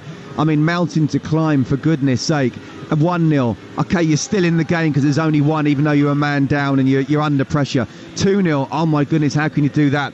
You know, we've had 13 minutes of injury time, and they've still not had a shot on target, only one off target, and yet that moment, Femi Aziz just goes through 2 players. Really poor defending, even more so from Chris Richards. He whips it across. Well done, Wes Harding. From a defender's point of view, he could have had that, I'm going to sit back and make sure we don't concede again just before half-time. But no, he just gambled. Had the shot. I'm not going to say they're completely back in the game. It's still Palace in full control. But now they're only one moment away from getting that equaliser. Yeah, well, let's go through all those key moments, shall we? And look at the half-time highlights in partnership with Carling. Emirates FA Cup half-time highlights on Talksport with Carling. Brilliantly refreshing from the first sip to the last. 18 plus. Always drink responsibly. So that was the overview, Scott. But let's look first and foremost at the challenge that changed the game. All of the attention was on Jean-Philippe Mateta at the beginning of the match, thinking that he would be the game changer. He was completely wiped out by the Millwall goalkeeper, Liam Roberts. It was a straightforward straight red, but our thoughts obviously go with Jean-Philippe Mateta, who's been taken to hospital. Yeah, absolutely. First and foremost, we've got to just be thinking about him, and hopefully he will be okay. And the medics were absolutely spot on to take their time to make sure that they can get him into position to carry him off and then take him to hospital. And we do think of him, but I mean, Liam Roberts, what are you doing? What are you doing? It was unnecessary. They weren't even under that much pressure at the time. Do you know what? I think I was just saying that Millwall looked pretty comfortable, and still, okay, there was a ball over the top, but you know, you didn't need to come out there. And then if you are going to come out there, don't put your foot that high. I mean, whatever happens if you win the ball, you're completely in the lap of the gods as to whether, one, you get the ball first, which he did, but two, you don't contact the player in the way that he did as well. You know, we're thinking of Mateta. I genuinely believe him if he comes out and says there was no maliciousness going on there at all. I mean, look, but you don't make that challenge. You don't come out and intend to hurt a player like that. Well, you know, when you cross the line, I can't see that being the case. But it was reckless. It was dangerous, and has ended up with Jean-Philippe Mateta going to hospital as a result. And in terms of the football, left his side with 10 players which is going to cause them all kinds of incidents, and has done. Luke Cundall was sacrificed. Lucas Jensen came on, who's their first choice keeper anyway. Eddie Nketiah then came on for Mateta and made an instant impact. Yes, he did. He looks really sharp, didn't he? He scored midweek his first goal for Crystal Palace in the Premier League, and he looks like he desperately wants to try and score for Palace as well today. But I mean, Japhet Tanganga, he is a very good player. I believe he's a Premier League player, but he's having a bit of bad luck today, isn't he? There's no doubt about it, with the own goal and then the ball coming off him that goes straight to Munoz. Look, the ball whips in and he's got to try and head it. He can't leave it. I mean, if he had left it, ironically enough, it wouldn't have gone in. It would have gone past the far post. But then if you are going to get that header, make sure it's at least, even if it's not going out, it's coming back where it came from, not coming off the side of your head and going in the back of the net. So that was a big moment. Yeah, it was Will Hughes' shot come cross that he headed in. Chilwell had a chance, hit the crossbar, thought he was offside as well. Munoz with his 5th goal of the season. But let's talk about that Harding goal, because that's turned everything on its head. Where we thought Crystal Palace were comfortable, they're now a little bit on the ropes against this Millwall side, who are going to come out with a lot more intent, you would expect, in this second half. Well, I still think they've got to make sure they don't concede that 3rd goal, and if they do, then that's game done. But I said earlier, they're not quite back. Well, they are back in the game. They are. It's 2-1. Again, they're 1 moment away. And the reason why I sort of questioned myself as I was thinking it or saying it is Palace was so in control. There's no way they should have conceded that goal. It was such a poor goal to concede, and it was almost a lack of concentration. We're fine. We don't need to worry and be bang on this. But Femi Aziz, to be fair to him, whenever he's been on the ball, and it's not always happened for him, sometimes he's been shepherded out and he's given the ball away, but he wants to do something, and he wanted to do something there, and he went in between 2 Palace players. Chris Richards should have dealt with it, but absolutely they're back in the game, and they shouldn't be from Glaston's point of view. And where I was talking about, maybe Ben Chilwell could have the full 90 minutes, and maybe you can bring on Adam Wharton at half-time to give him more minutes. Now Glasner's thoughts have changed a little bit in terms of substitutions he might have made, where they were in full control. Now, as I say, they're just 1 moment away, and fair play to Millwall. They've had a lot of bad luck in this game. A lot of it's been brought on themselves, but they are back in it, and we have got an exciting second half now. I don't expect them to come right at Palace in the second half. I expect them to be very compact again, but yeah, it's game on. It is game on. 10 minutes just under that until the second half kicks off here at Selhurst Park. That half-time highlights chat was thanks to Carling. 18+. Please drink responsibly. Emirates FA Cup half-time highlights on Talksport with Carling, the official beer partner of the Emirates FA Cup. 18+, always drink responsibly. So many incidents in the first half of this South London derby. Crystal Palace against 10-man Millwall. It's 2-1, an uphill battle for the Championship side, but they're back in it. Second half action coming next here on Talksport.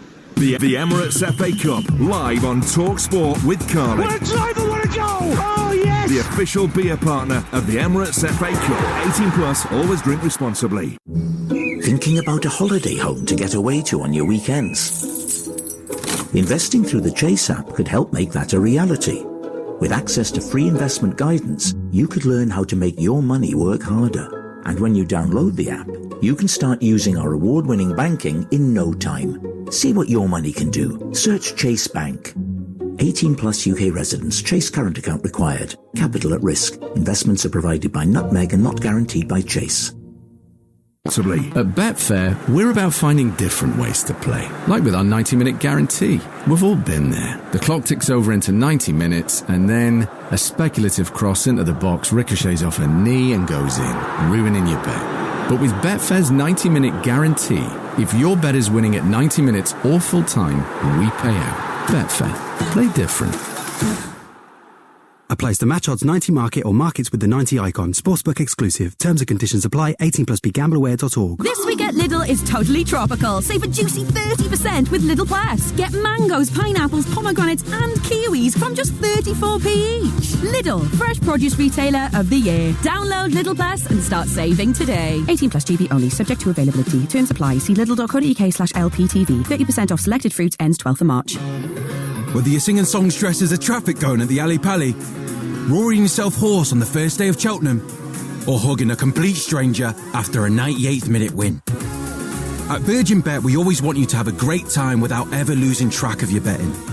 So whilst there's no such thing as a dead cert, it's a good bet will help you keep it fun and safe. Visit our Safer Gambling Hub for more info. Virgin Bet, a good bet. Bet responsibly. 18 plus. Gambleaware.org. At Vodafone, get the amazing Google Pixel 9 Pro XL and save a huge £864.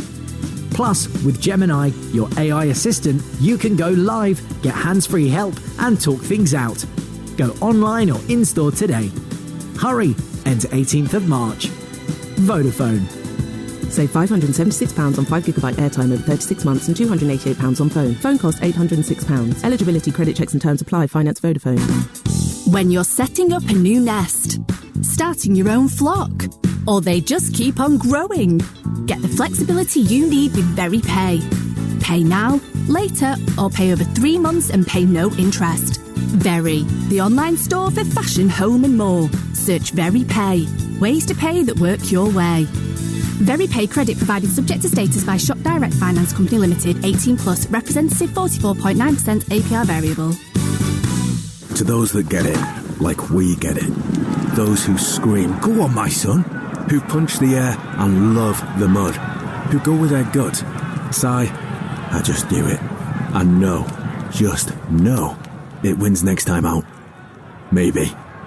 To those who love the race, the big meets, the wet weekdays, at the track or on the telly, we're totally with you. Visit totes.co.uk. T's and C's apply. Bet responsibly. 18 plus. Gambleaware.org. Keep those wagons rolling for live FA Cup 5th round football. This Sunday, Newcastle vs Brighton. Build up from 1, kick off at 1:45 on Talksport. Followed by Manchester United vs Fulham. Build up from 4 p.m, kick off at 4:30. Exclusively on Talksport. Saddle up this weekend for a magnificent 7 games of FA Cup football. This is FA Cup game day on Talksport. Faker Others with you this lunchtime. Crystal Palace 2, 10-man Millwall 1 here at Selhurst Park after an action-packed first half. Second half is coming up shortly. First, though, let's speak to Talksport's Adrian Durham, who's going to be bringing you more live FA Cup 5th round action this afternoon. He's based at the Vitality Stadium ahead of Bournemouth against Wolves. Should be a good one, this one. Aid, what else have you got coming up? Well, we've got that. I'm live at the Vitality, and of course we're into March, which means there's only a couple of months left of the league season. So now is the time, if as your club and my club are doing, struggling at the bottom of their respective tables, you need to pick up points. Now is the time to start flipping doing it. Oh, can you tell my lot that, please? Much appreciated against Pompey today. You'll win again. I don't know where, don't know when, but I know you'll win again. There's a song in that. So we're round the grounds with all the goals as they go in, as ever on a Saturday afternoon, and we're the only place with a full classified check after 5 o'clock. Wonderful. Very much looking forward to it. Adrian will bring you all the action after the conclusion of this game. We might be going a little bit long here after that hefty first half added time that we had. 13 minutes additional played after that horror tackle from the Millwall keeper Liam Roberts on Jean-Philippe Mateta, Crystal Palace's top scorer this season. We're expecting an update very shortly actually from Crystal Palace as to how Jean-Philippe Mateta is. I can see Steve Parrish, the owner, down on the touchline currently having a chat with our television colleagues, and hopefully we'll find out how the Palace striker is doing. He was taken to hospital earlier on today. It will be a very interesting 45 minutes coming up from a Millwall perspective after they got that goal back late on in that first half. What we're hearing in terms of Jean-Philippe Mateta is that he's got a bad gash behind his ear and a head injury, so he's being monitored. Steve Parrish has said he's never seen a challenge like it, most reckless he's ever seen. I'll bring you more from that chat very, very shortly, but I have to say, Scott Minto, when we saw it in real time and then watched the replays, I mean, there's no angle you can watch it and not have your head in your hands and your mouth open. No, and you know, I talked about we saw a still, and it just looks horrendous. I mean, it looks so bad. It was almost, if you can have a double red, you'd hand it out because of the way that Mateta's sort of neck had twisted. So I don't necessarily like the way that they show that as a still, but you just look at it as in normal pace, and Yeah, it's a straight red. There's no argument at all. And it's just, I would say it's killed Millwall's chances, and I still feel that Palace can step up a level or two, but to go down to 10 men so early just puts you under so much pressure. And, as good as he was in the game at Ellen Road in the previous round, he's let his teammates down there and his club down. Yep, he certainly has. Alex Neil was going to have quite a half-time team talk with his side, 2 goals down and down to 10 men, but he's managed to hopefully get a little bit more of confidence into his side as the Palace players come out, led by their captain Mark Gurhey, for this second half against Millwall. Millwall are in a separate changing room now. It's so tight down in that Selhurst Park tunnel that they now have the away players round the corner in their own dressing room and a different entrance for them to come out of. But the half-time team talk that Alex Neil will have been having will be vastly different because of that late goal from Wes Harding. Yeah, and it's going to be one of those where you say, look, let's stay in the game. I mentioned it earlier about if they concede that third goal, I'm sorry, it's game over, it's tie over. So don't concede, try and stay as tight as possible, get it to the last 10-15 minutes where it's still 2-1, and then you never know what can happen. The Selhurst faithful here are expecting 4 or 5. If that doesn't happen, they can turn, they can start to get a little bit nervous, and that can admit to the players as well. And then, long throws, Femi Aziz doing something, Bangaroo Williams as well. You just never know. You have to believe, Faye, otherwise what's the point of coming out for the second half? Absolutely. Well, the Millwall fans do have a glimmer of hope after pulling that goal back. Can Crystal Palace finish the job and reach the FA Cup quarter-finals? Sit back and enjoy second half commentary in the company of Scott Minto and Jim Proudfoot here on Talksport. Faye, thank you very much indeed. Well, no sign of any further changes in personnel ahead of the second half. Palace with Turner in goal, Richards, Lacroix and Gahey, Munoz, Hughes, Lerma and Chilwell, Sarr and Eza, and Nketiah, who came on for Mateta. And then Millwall, Jensen in goal, who replaced Roberts after his dismissal, Harding, Tanganga, Cooper and Bryan, Bangura Williams on for the injured Negley, Donore, Mitchell and Aziz, and Coburn up front in a 4-4-1. Michael Oliver, the referee, gets the second half underway. Millwall in light grey, kicking from left to right towards the Holmesdale in the second half. Ball is cleared by Mark Gahey, brought down by Nketiah. Eza back for Eddie Nketiah. Looked very sharp, particularly in the first 20 minutes after coming on, but he's just presented the ball to Coburn there. Hughes couldn't pick up the pieces in the midfield from Bangura Williams, but Palace can get their foot on the ball now and will work it down towards the left-hand side for Mark Gahey. And it looks as though they've changed formation and they're going to play pretty much with a back 5 in this second half, with Bangura Williams will play on the left of a 3, sort of a 5-3-1 formation, and Aziz is playing pretty much as a conventional left back in a 5 for the Lions as they bid just to try and shut up shop and gives themselves a fighting chance of maybe being able to nick something from a set piece. Richards is going to bring the ball forward here for Palace. Back for Lacroix. From him to Gahey. Eza emerges out from behind a post as we look at it. Back towards Gahey. On halfway. Max Lacroix. Nudge forward from him into the yellow-booted Sarr to Hughes. 80% possession in the first half for Palace, and no sign of any change to that at the beginning of the second half, though. Eza has given it away. And Mitchell gives Coburn something to chase. He knew he was second favourite against Lacroix, and I think he was just conserving a little bit of energy once Lacroix got back goal side to be able to nudge it back towards Turner. Yeah, Mitchell's got to give him a chance. I mean, even if Lacroix gave Coburn a yard, then it'd still be able to go past him, so there's no point in playing it unless it's to his feet.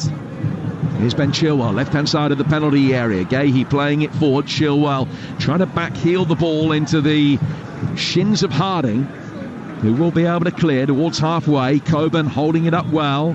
Man alone from Middlesbrough. Nudge back through the midfield towards Mitchell. Mitchell to the right. Harding, the Millwall goal scorer, getting it forward. And the second time he's played in 6 months today, Wes Harding. Eza. Back for Palace in the midfield. Now to Gahey, to Lerma, on towards Richards, who controls it. A little bit of a looping first touch from him, just releasing Ismaila Sarr. Wide he goes from Sarr out towards the Palace right-hand side. Quick little 1-2 between him and Munoz. Millwall with everybody apart from Coburn back behind the ball. Right-footed ball inside the penalty area is headed away. Brought down again on the edge of the box by Lerma and cleared. Just almost hit the referee on its way through. Millwall getting it out of harm's way, but it seems as though it's only going to be a temporary respite, because here's Mark Gahey bringing it forward again. 2-1 to Palace against the 10 men of Millwall. Preston 2, Burnley 0. They're an hour into that game. And in the Championship, live over on Talksport 2, they're just about to resume. Leeds 1, West Brom 1. Elsewhere, Coventry lead at Oxford 1-0. Blackburn Norwich is goalless. In League 2, Birmingham 1, 10-man Wickham 0. Wrexham 0, Bolton 0. In League 2, Tranmere 1, Port Vale 1. And Salford leading second place Bradford by a goal to 0. Mark Gahey playing the ball to his left-hand side for Eddie Nketiah, the former FA Cup winner, trying to link up with Eza. One back again by Mitchell. Another chance for Bangura Williams to bring it forward. But he's lost possession, and Jefferson Lerma wins it back. Right-footed clip forward from him. Long straight ball, but Jensen comes out and is able to claim it. Now 4 minutes into the second half, it's still 2-1. Yeah, Munoz was nearly in there, and you're right, Femi Aziz is almost dropping right in as a left wing back. Joe Bryan's like a left centre half, so there's 3 centre backs, and then Wes Harding is the right wing back, playing like a 5. But I did sort of think to myself, that's a bit unfortunate really for Femi Aziz, who attacks really well, but when they do have the ball, he looks to try and bomb on. He nearly got caught out defensively there. It's Harding. He's won a corner. Yes, he has. The first that Millwall have had in the game. Getting forward down the right-hand side and just able to flick the ball off Chilwell. But it is something Alex Neil wants to do long-term, play with 3 centre-halves. He tried it in the recent game at Preston, where he had Aziz on that occasion playing as a wing-back. It's a horrible position. Boy, do you have to be fit. Well, you made it look horrible, I'll give you that. Yeah, it took years off my career. It's a corner to Millwall. On the Lions' right-hand side. Joe Bryan's going to take this. Set pieces may well be their best route back into the game. Sarr heads it away. It's back into the fray. Richards can head that one clear. Eza will chase after it. Mitchell's there first. Nuds it down to the touchline. And as Bryan won a throw, conceded it. And in fact, he kept it in. And Denore, then under pressure, just had to get there ahead of Nketiah around the edge of the centre circle.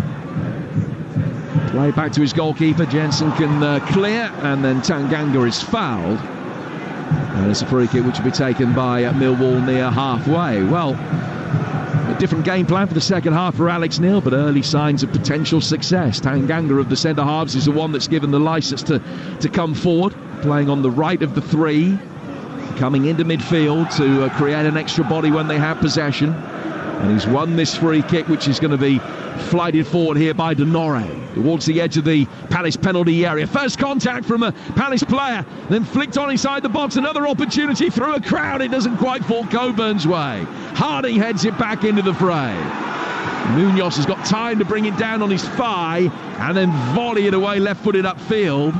But Millwall asking some questions when they can get the ball inside the Palace box. Absolutely. Get the ball in the box and just see what happens. And Palace not dealing with it well at all. Femi Aziz actually has a couple of attempts on his right foot to have a shot. End up being blocked by Chris Richards. Now, I'll tell you what, Palace do look vulnerable on those set pieces, whether it's a long throw or just a free kick into the box.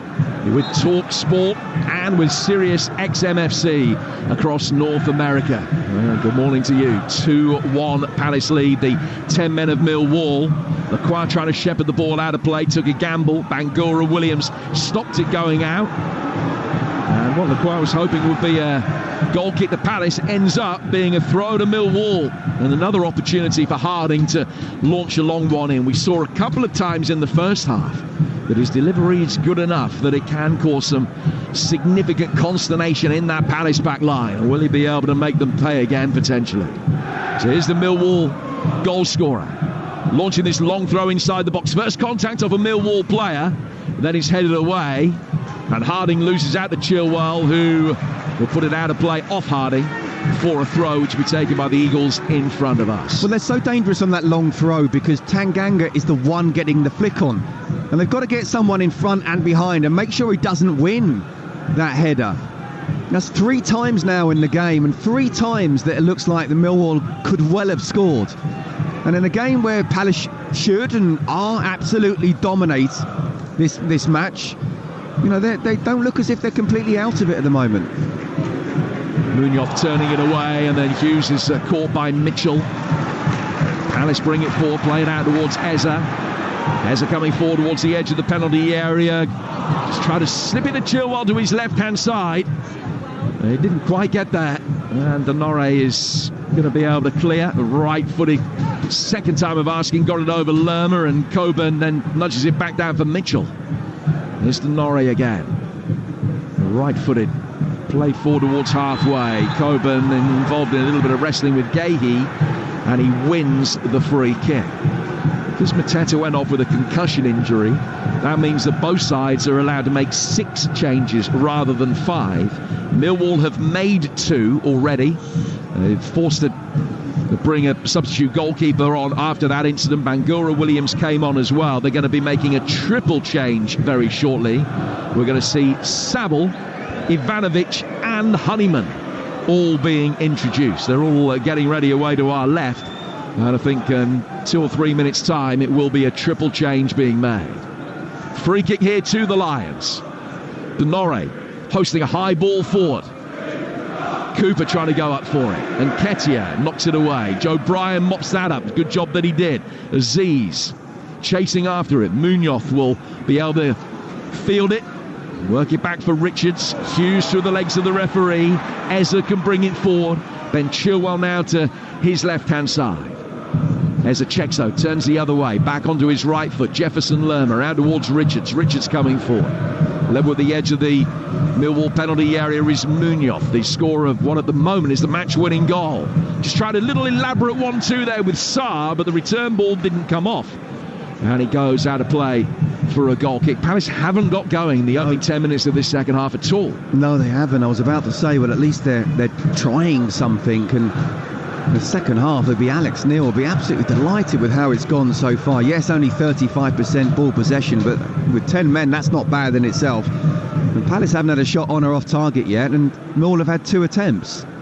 So it just gain, although the scoreline is the same, you gain a bit more confidence if you're a Millwall player, and you don't feel that we've got no chance here. Maybe we can get something out of this and, you know, take it to pens. It quite helps a hopeful ball forward. It's going to go straight through towards Jensen. When you're in the position that the Palace are, and they've lost a teammate to a horrific injury, it must be difficult to put it to the back of your mind. When you then come off at half-time and you get a medical update on how he is, does that make it more difficult for you after the break? Well, it depends on what the medical update is, but you know, you've got to try and be professional for sure, and make sure that you put it to one side. It's Sarr. Slipped to the bottom left-hand corner of the penalty area. He's got Nketiah and Munoz waiting. He's got Eza in support, who just tried to trick his way through with those quick feet. Sarr gets it again. Clipped in. Goalkeeper punches it clear. Munoz at the far post couldn't follow up. And it's knocked away almost off the line by Joe Bryan. Really good defending from the Bristolian. And he goes out of play for a throw, which will be taken on the Palace right. Well, better from Palace. They're getting forward, doing what they did in the first half. It's a lovely little ball to the far post. Keeper only gets a touch on it, and Munoz, we know how much he likes to come around that back post, and good defending from Bryan in the end. But now Palace is starting to turn the screw for sure.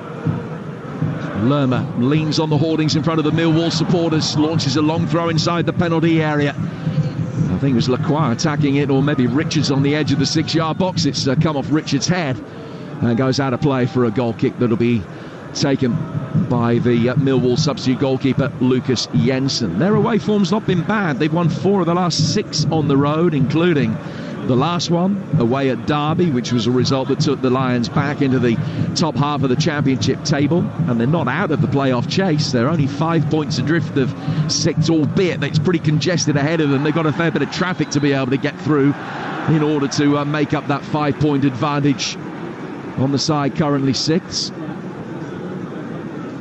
But all thoughts at the moment about the road to Wembley, the road that Millwall have been down with success before back in 2004, bidding here for their 5th quarter-final in 21 years, and it would be very much against the odds if they can do it, having been 2-0 down and a man down deep in first half stoppage time. But they've halved the deficit, and they've now got another free kick, which Aziz will take. Clip left-footed towards the edge of the penalty area, headed away, back in by Mitchell.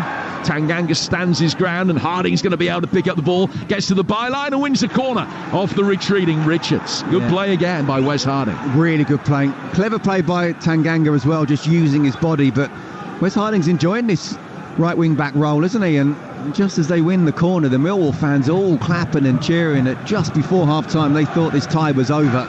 With the goal and how they've come out in the second half, it's far from. 20 minutes to go at Deepdale still. Preston 2, Burnley 0. 2-1 to Palace here at Selhurst Park. Brian's going to take the corner from the Millwall right, and he swung it straight into the hands of Matt Turner. Oh, he's better than that. He's got great left foot. Great left foot. And what you don't want to do is give the keeper catching practice, and we've already seen how vulnerable Palace can be when the ball goes into the box in the air, so not the best of corners, that one. Chilwell's on halfway for Palace, and he's played it back for Mark Gahey. It'll be interesting to see how long they give Ben Chilwell. We've played almost an hour. 2-1 to the 11 men of Palace against the 10 of Millwall. Much more even contest, though, in the second half than it was in the first, where Crystal Palace were completely dominant until that goal from Wes Harding on 45 plus 14. Chilwell nudged down the left-hand touchline for a good run past him from Jefferson Lerma. Lerma pays it back for Mark Gahey. Hughes now able to take control of the ball in the centre of midfield as Oxford equalise at home to Coventry in the Championship. 1-1 at the Kassam. Gahey, the well-intentioned ball, just a little bit too strong for the run of Nketiah. And it rolls away from him and out of play, and there's not quite the finesse about Palace in the second half that they had at times in the first. No, it was a straight pass, a good run from Nketiah, but one that perhaps shouldn't have been played because it needed to be perfect because it was a straight pass, and you just felt the groans and the Selhurst faithful with that pass going straight out for a goal kick. And as I say, if they keep on doing that for the next 10-15 minutes, then the feeling will change around here, and there's no doubt about it. From a Millwall point of view, they've regained so much confidence coming out in the second half and seeing how it's gone so far. Well, those Millwall changes on ice at the moment, the 3 players involved still out warming up, but Palace are going to be making a double change in a moment. We're going to see Adam Wharton come on and Romain Esse, the former Millwall player. Interesting. £11.5 million signing after 60-odd games for the Lions. A breakthrough campaign for him last year. Scored on his debut against Brentford for the Eagles, but has only made 1 substitute appearance since then. He's going to be coming on very shortly. And Wharton set to come on in midfield as well. Richards in possession for Palace, who lead by 2-1. Gahey in towards Eze, who just got caught from behind there by Tanganga. The referee looks at the pair of them and allows play to go on. Turner, there's no need for Eze to go down there if he wasn't caught. Richards, 10 yards inside his own half. Square for Mark Gahey. No pressure on the ball as the England man can bring it forward over halfway. Just stops and waits as the shadow of one of the floodlight pylons from the main roof here at Selhurst Park extending onto the pitch, and Gahey in the middle of that shadow as he plays the ball through the midfield for Richards. The United States international to his left for Eze. Now Ben Chilwell takes over. Chilwell back for Gahey. Gahey coming forward. Gahey worked to the edge of the penalty area for Sarr. Sarr out towards Munoz. Richards coming forward in support on the overlap. Richards, can he deliver a telling ball? He's nudged the long one towards the edge of the 6-yard box, which is flicked away, and he goes out of play for another corner. Millwall still very much in this. Burnley seemingly out of it at Deepdale. John Dunn. This should seal it. Preston 3, Burnley 0. Will Keane finishing off the move. It was Andrew Hughes' cross on the left. Keane sliding in from close range. Preston destined for the quarter-final. Preston 3, Burnley 0. Well, 9 clean sheets in a row for Burnley, but they've conceded 3 in 40 minutes there. And Preston set fair for their first quarter-final for 59 years. Palace corner, and it's their first of the second half. It's worked short by Hughes for Munoz. Second time the ball comes in, and the backpedaling Jensen can make a comfortable catch. Absolutely, it's a poor ball back from Munoz there, put not on the right foot of Will Hughes there, where certainly he wouldn't have wanted it. And in the end, it was a poor cross and catching practice for Lucas Jensen. Those are the thoughts of Scott Minto, former Chelsea and Charlton defender, as the ball is played forward here towards Aziz. Aziz to Mitchell. Mitchell down towards Harding, the Millwall goal scorer. Faced up again by Chilwell. Oh, good ball in. Brilliant low ball inside the penalty area, and Coburn on the slide got there first, but he couldn't control his touch, and all he could do was toe poke it straight at Turner. Oh, I tell you what, the Millwall fans are becoming noisier and noisier at what they're seeing. It's a great ball in on his left foot, Harding, and he's just inches away, Coburn. He gambles, and rightly so, but perhaps he doesn't gamble quickly enough. He doesn't believe he can get the ball. The ball's going to come to him. What an opportunity that was. They're creating the better chances at the moment, Millwall. Palace will be making their double change at the next break in play. Wharton and Esse preparing to come on. Palace have got the ball on halfway with Richards. Sarr giving the instruction to turn as he's played in. He's got Nketiah ahead of him, but he can't find him because Joe Bryan cuts out a straight pass. Bryan's clearance goes straight to Richards, and Palace will build again, this time with Ben Chilwell in the heart of the midfield for a moment, the England man. Now Lerma into the feet of Sarr. Sarr from the edge of the area and almost into the cheese counter in Sainsbury's. Yes.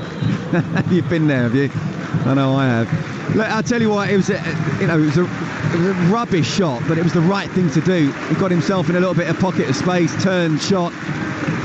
Absolutely, Oliver Glasner needs to make some substitutions here. We'd not have thought that as we're edging towards half-time in the first half. And I know there's 3 players for Millwall that's just about to come on, but I'd be tempted just to say, like, just keep warming up at the moment, because Millwall were the better side out the 2. So the changes, we'll see Wharton come on for Hughes, and Esse is going to be replacing Sarr.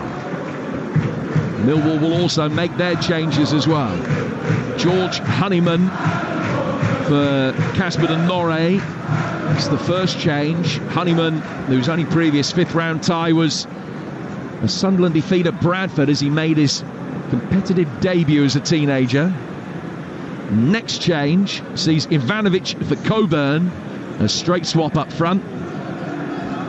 And is it going to be Saville for Mitchell? You would imagine it will be, to keep the shape in midfield. Number 23, indeed, for number 8. So Saville for Mitchell. Yeah. I mean, look, I think second half Millwall have been superb, and I think it's subconsciously Palace almost feel like they've got this game won. And to come out in the second half, you know, we talked about how important psychologically that goal was just before half-time, where Millwall were out of it. They couldn't even get a shot on target, let alone try and score a goal. But with a little bit of a tweak of a system, they've come out. I think Palace have just seemed to have mentally sat back, and they're finding it a bit difficult at the moment. So it's absolutely Palace who needed to make the substitutions more so than Millwall. Coventry back ahead at Oxford in the Championship. Coventry chasing a playoff place, 7th at the start of the day, and leading again with from Mason Clark making it 2-1 to Frank Lampard's Sky Blues. Palace in possession inside their own half. 25 minutes to go. A little less than that, actually. Gahey forward into the feet of Lerma. Back on the edge of the centre circle is Max Lacroix. He'll play down towards Richards. Eze in towards Wharton. Adam Wharton, who scored at Millwall on the last day of the season a couple of years ago. A game that saw Blackburn deny Millwall a playoff place. An absolute thrilling game. And Ben Brereton Diaz was tremendous for Rovers that day. Adam Wharton played his part, and he's had international recognition since then. He's had injuries since then as well, and just being worked very gradually back into the first team picture. Started the other night, getting 25 minutes here today.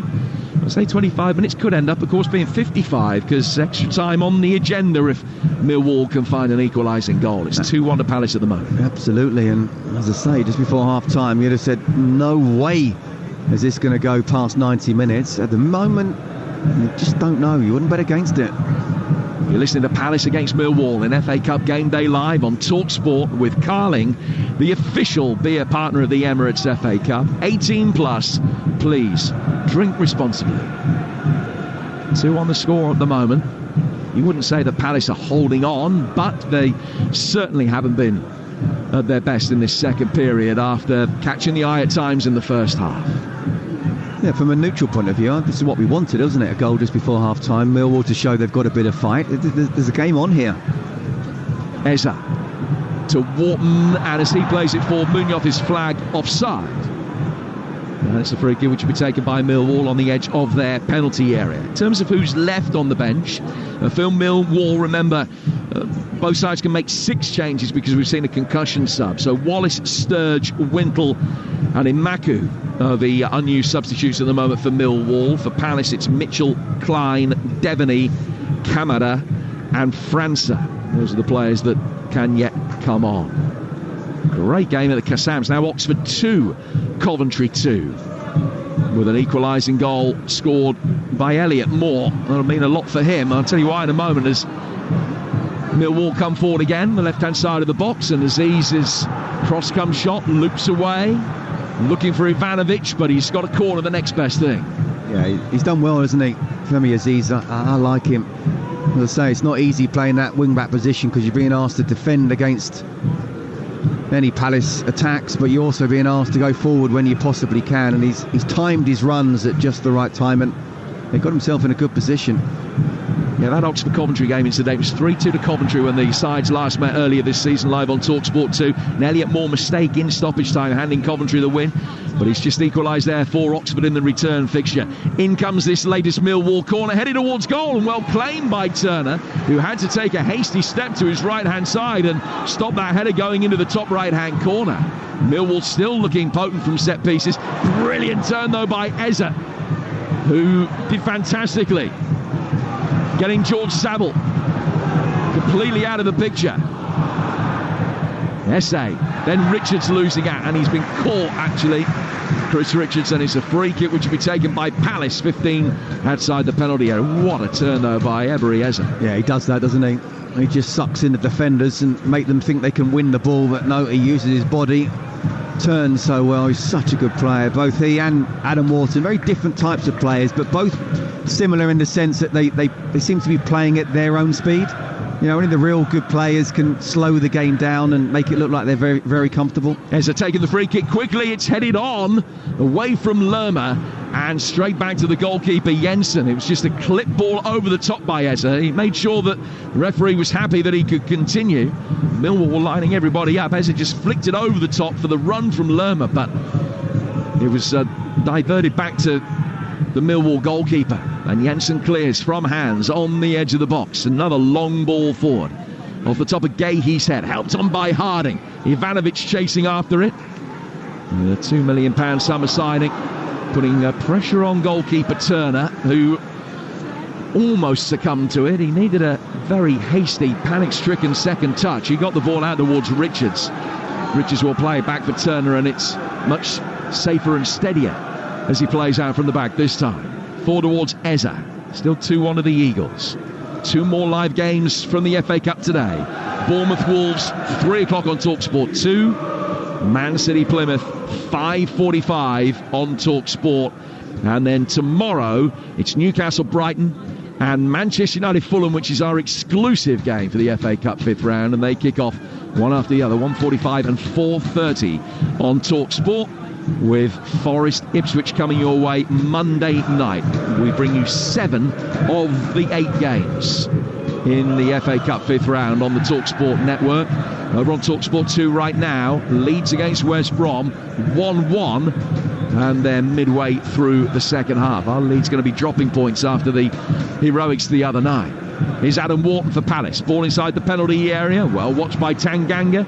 Well claimed by Jensen, who comes out, gets his hands behind it. And Millwall still giving themselves a fighting chance with 18 minutes to go. Yeah, because they not only are they looking reasonably comfortable defensively, and I'm very careful to say that because I know at any given moment Palace can open them up, but they're also adding more of an attacking threat than they did in the first half.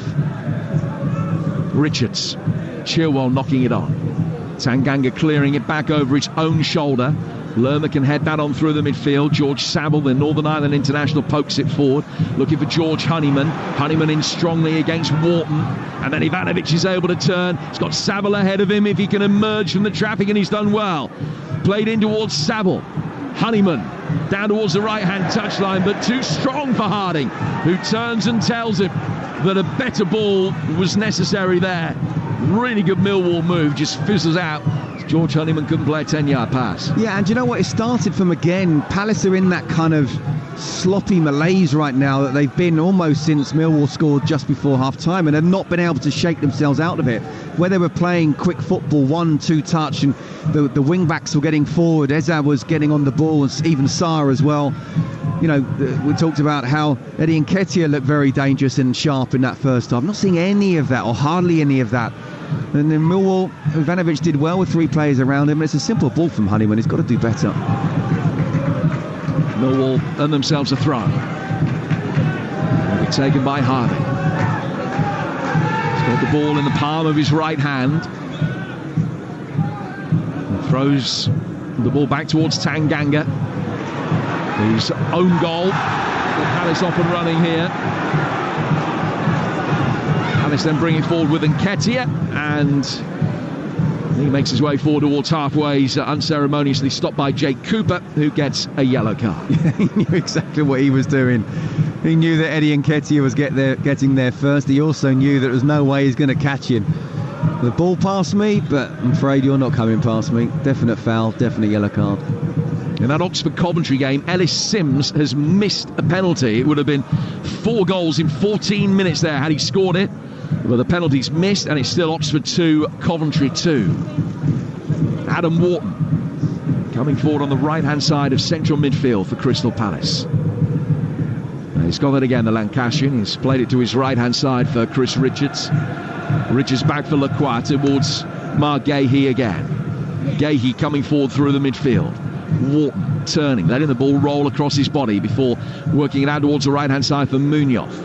Munoz's ball forward, and Palace won a throw. Now they've conceded possession over on the far touchline, right in front of the Millwall supporters, who were delighting in that piece of miscontrol by Esse. And it's a throw which will be taken by the Lions in their left-back position. Joe Bryan over on the far touchline. Palace 2, Millwall 1.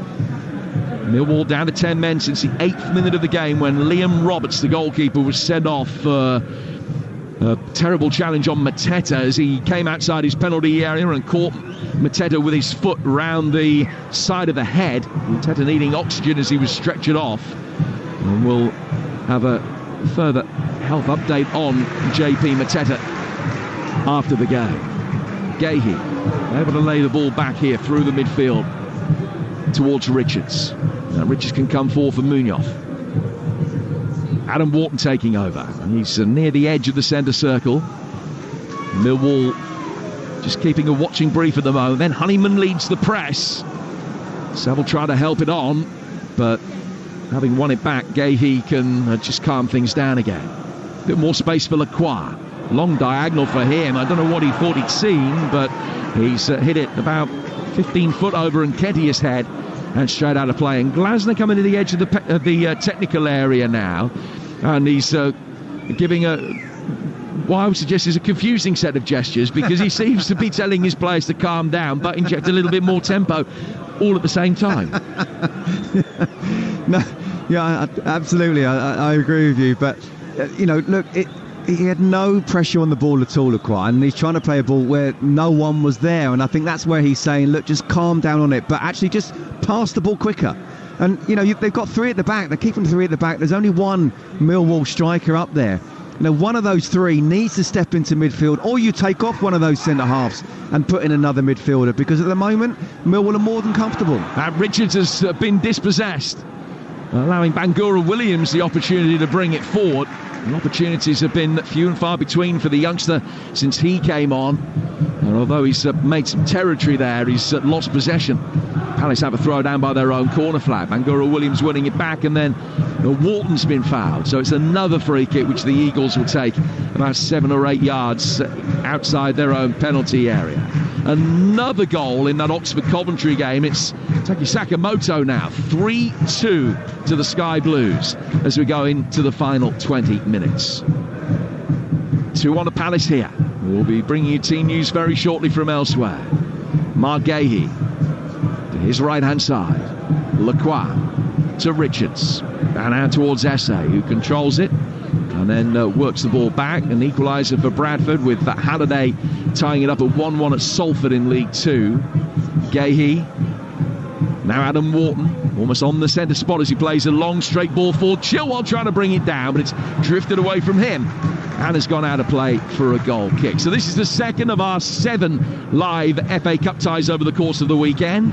The third is live over on Talksport 2. Bournemouth against Wolves, Giggs off at 3, and here are the teams from Ian Danton. 3 changes for Bournemouth from the defeat against Brighton. Christie, Clivert and Ouattara drop out. Scott, Tavernier and Evan Nilsson come back in. For Wolves, 4 changes from the home defeat to Fulham. Out goes Sarr, Doherty, Andre and Munetzi. Johnston, Giga, Sarabia and Larson are recalled. Live on Talksport 2 at 3 o'clock. It's Bournemouth against Wolverhampton Wanderers. Dan, thank you very much indeed. Honeyman heading the ball on. This one, 2-1 to Palace with 11 minutes of normal time to go. Saville just losing out in the midfield. Palace win it back. Esse sliding in. Ivanovic chasing another lost cause in conjunction with Saville. Palace could work it back to Turner. We'll play it out towards Mark Gahey. Gahey coming forward. Honeyman coming across, trying to cut out the ball for Lerma. Wharton is able just to nudge it on towards Romain Esse. He's got Ezra ahead of him towards the edge of the penalty area. He's played it square instead of Gahey. Gahey to Chilwell and back again. Now Jefferson Lerma as the Lions fans find their voice again over on that far touchline in the sunshine. Their hands over the eyes, protecting their eyes from the sun. They're looking right into it in this second half, those Millwall supporters over in the Arthur Wade stand. Got a good view as Millwall win a throw over on that far side right in front of them, which will be taken by Joe Bryan, and with 10 minutes to go, the 10 men are still in it. Do you know what, Jim?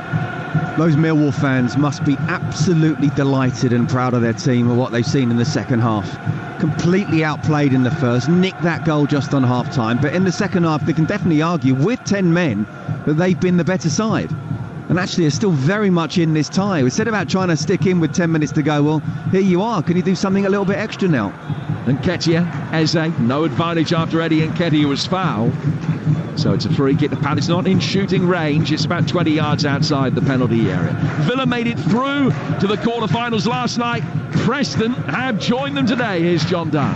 Preston 3, Burnley 0. Preston's first FA Cup quarter-final since 1966. The scoring started with a former Burnley man, a superb Robbie Brady 25-yard free kick. 2 before the break, Milutin Osmajic with a composed finish. And with 20 to go, Will Keane tapped home in front of a delighted Deepdale crowd. Preston 3, Burnley 0. Eze taking this free kick, headed by Richards, and then a looping header. He's in off the inside of the post. It's 3-1. Eddie Nketiah claiming the goal. A set piece far inside the box, headed to the left-hand side of the penalty area by Richards, and then Nketiah able to guide it with a little touch of the inside of the far post. Palace 3, Millwall 1. Surely that will be the 5th round tie done and dusted. But boy, the Eagles been made to work hard for it in the second half. Absolutely. And it's heartbreaking really for Millwall. It's not a deserved goal. Palace haven't been by any stretch of the imagination the better side of the two in the second half. It's actually a really good header though. As he puts it in the box, Chris Richards heads it back. And the way he's leaped there, and he must be, what, 12 yards out? Eddie Nketiah? Certainly 10 yards out, and he's power-headed it back where it came from, giving Lucas Jensen no chance whatsoever. And from Millwall's point of view, to concede a goal like that from a free kick, a set piece, when they've got such height, and Eddie Nketiah is one of the smallest men on the pitch, so disappointing. Talked about how they've been brilliant in the second half, Millwall, and they really have. To be knocked out by that, and that's pretty much it. My goodness me, they will be disappointed. Well, that'll be the biggest cause of frustration, I think, for Alex Neil. The manner of the concession of all 3 goals. First one, an own goal from Tanganga. Tried to head the ball away and headed it straight into his own net. Second one, a clearance from Mitchell that hit a teammate and ricocheted back off Tanganga through for Munoz, who was able just to put the ball in. And then that one, beaten by an Eddie Nketiah header. And there's been so many positives from Millwall in the second half, the way that they played. I think Neil will be really frustrated that they're seemingly going to be going out of the cup to the goals that they've conceded, but it is 3-1 to Palace now. I mean, it seems crazy to say, but you know, Crystal Palace, Premier League side, playing at home, just hammered Villa 4-1 up against Millwall, Championship side, and they've had a man sent off, their goalkeeper, early on in the game, and yet we're kind of criticising Millwall for saying, you know, how can you concede a goal like that and be knocked out of the cup in that way? But it's a compliment to them. They put themselves into that position. Yase, Munoz and Nketiah back towards Ezra on the edge of the penalty area. Cleared away from him. Lama! Oh, Coy hit that well. It's cleared the bar by about a foot. But Jensen had absolutely no chance of being able to stop that had it been on target. It was a brilliant hit.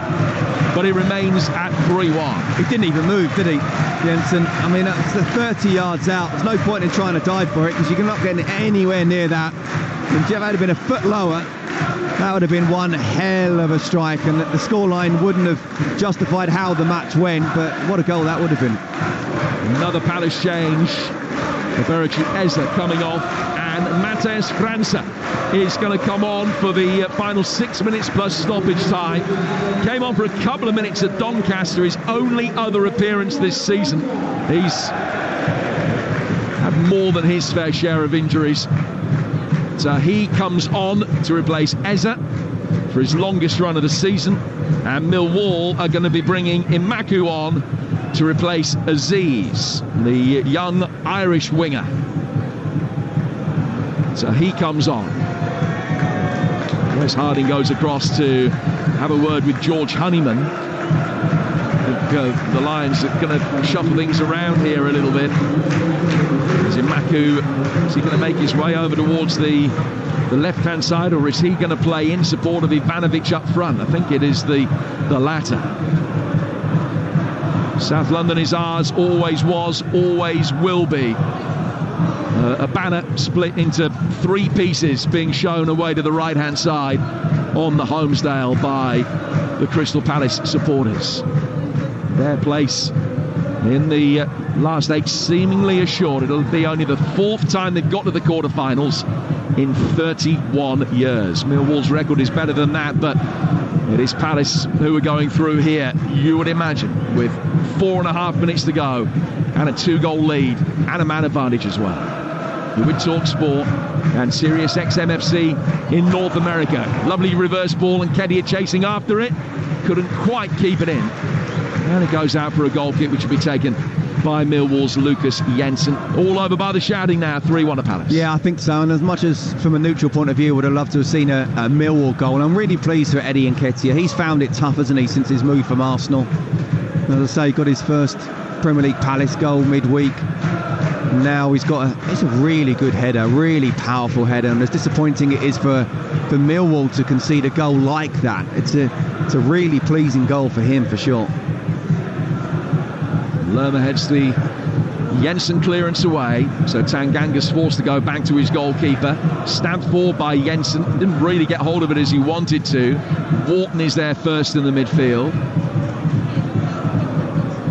and then Harding can try and get it forward down the Millwall right-hand side. And it's excellent play by França to win it back, and just a little bit overzealous. He's fouled Honeyman. So a free kick that the Lions will take. Bristol City at home coming up in the week, and then away games at Watford and Leeds. They've got 12 games to manoeuvre themselves up in towards the Championship playoff picture. The Lions, Palace now will break till next weekend when they will take on Ipswich here, and then Southampton away before the international break. Saville with a long ball forward towards the edge of the penalty area, which Richards can repel.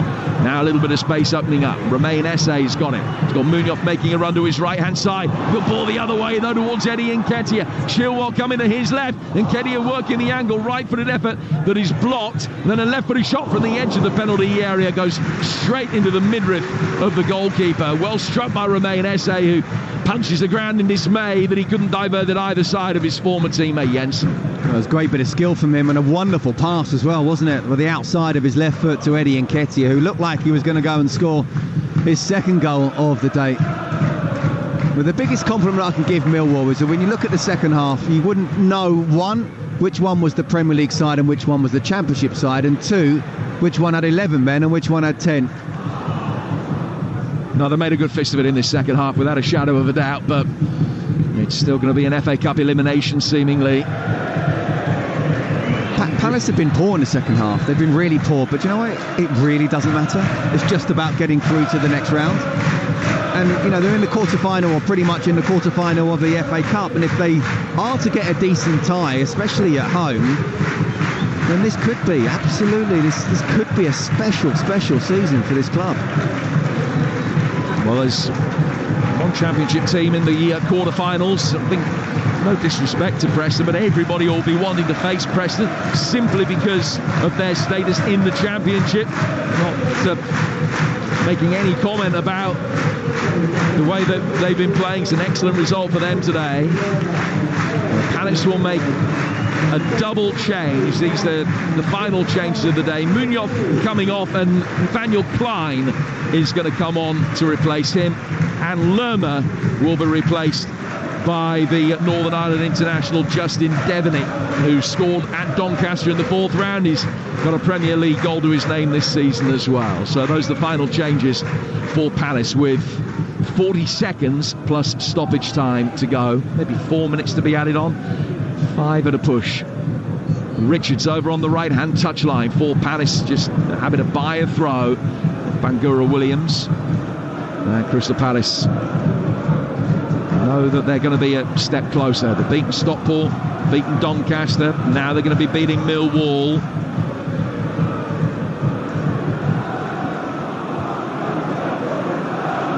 In possession over on the far touchline with Esse, who's done well just to be able to get the ball away. Another chorus of South London is ours, emanating from the Palace fans in front of us and away to our right-hand side. 4 additional minutes to be played. We're in them now. 3-1 the score in Palace's favour.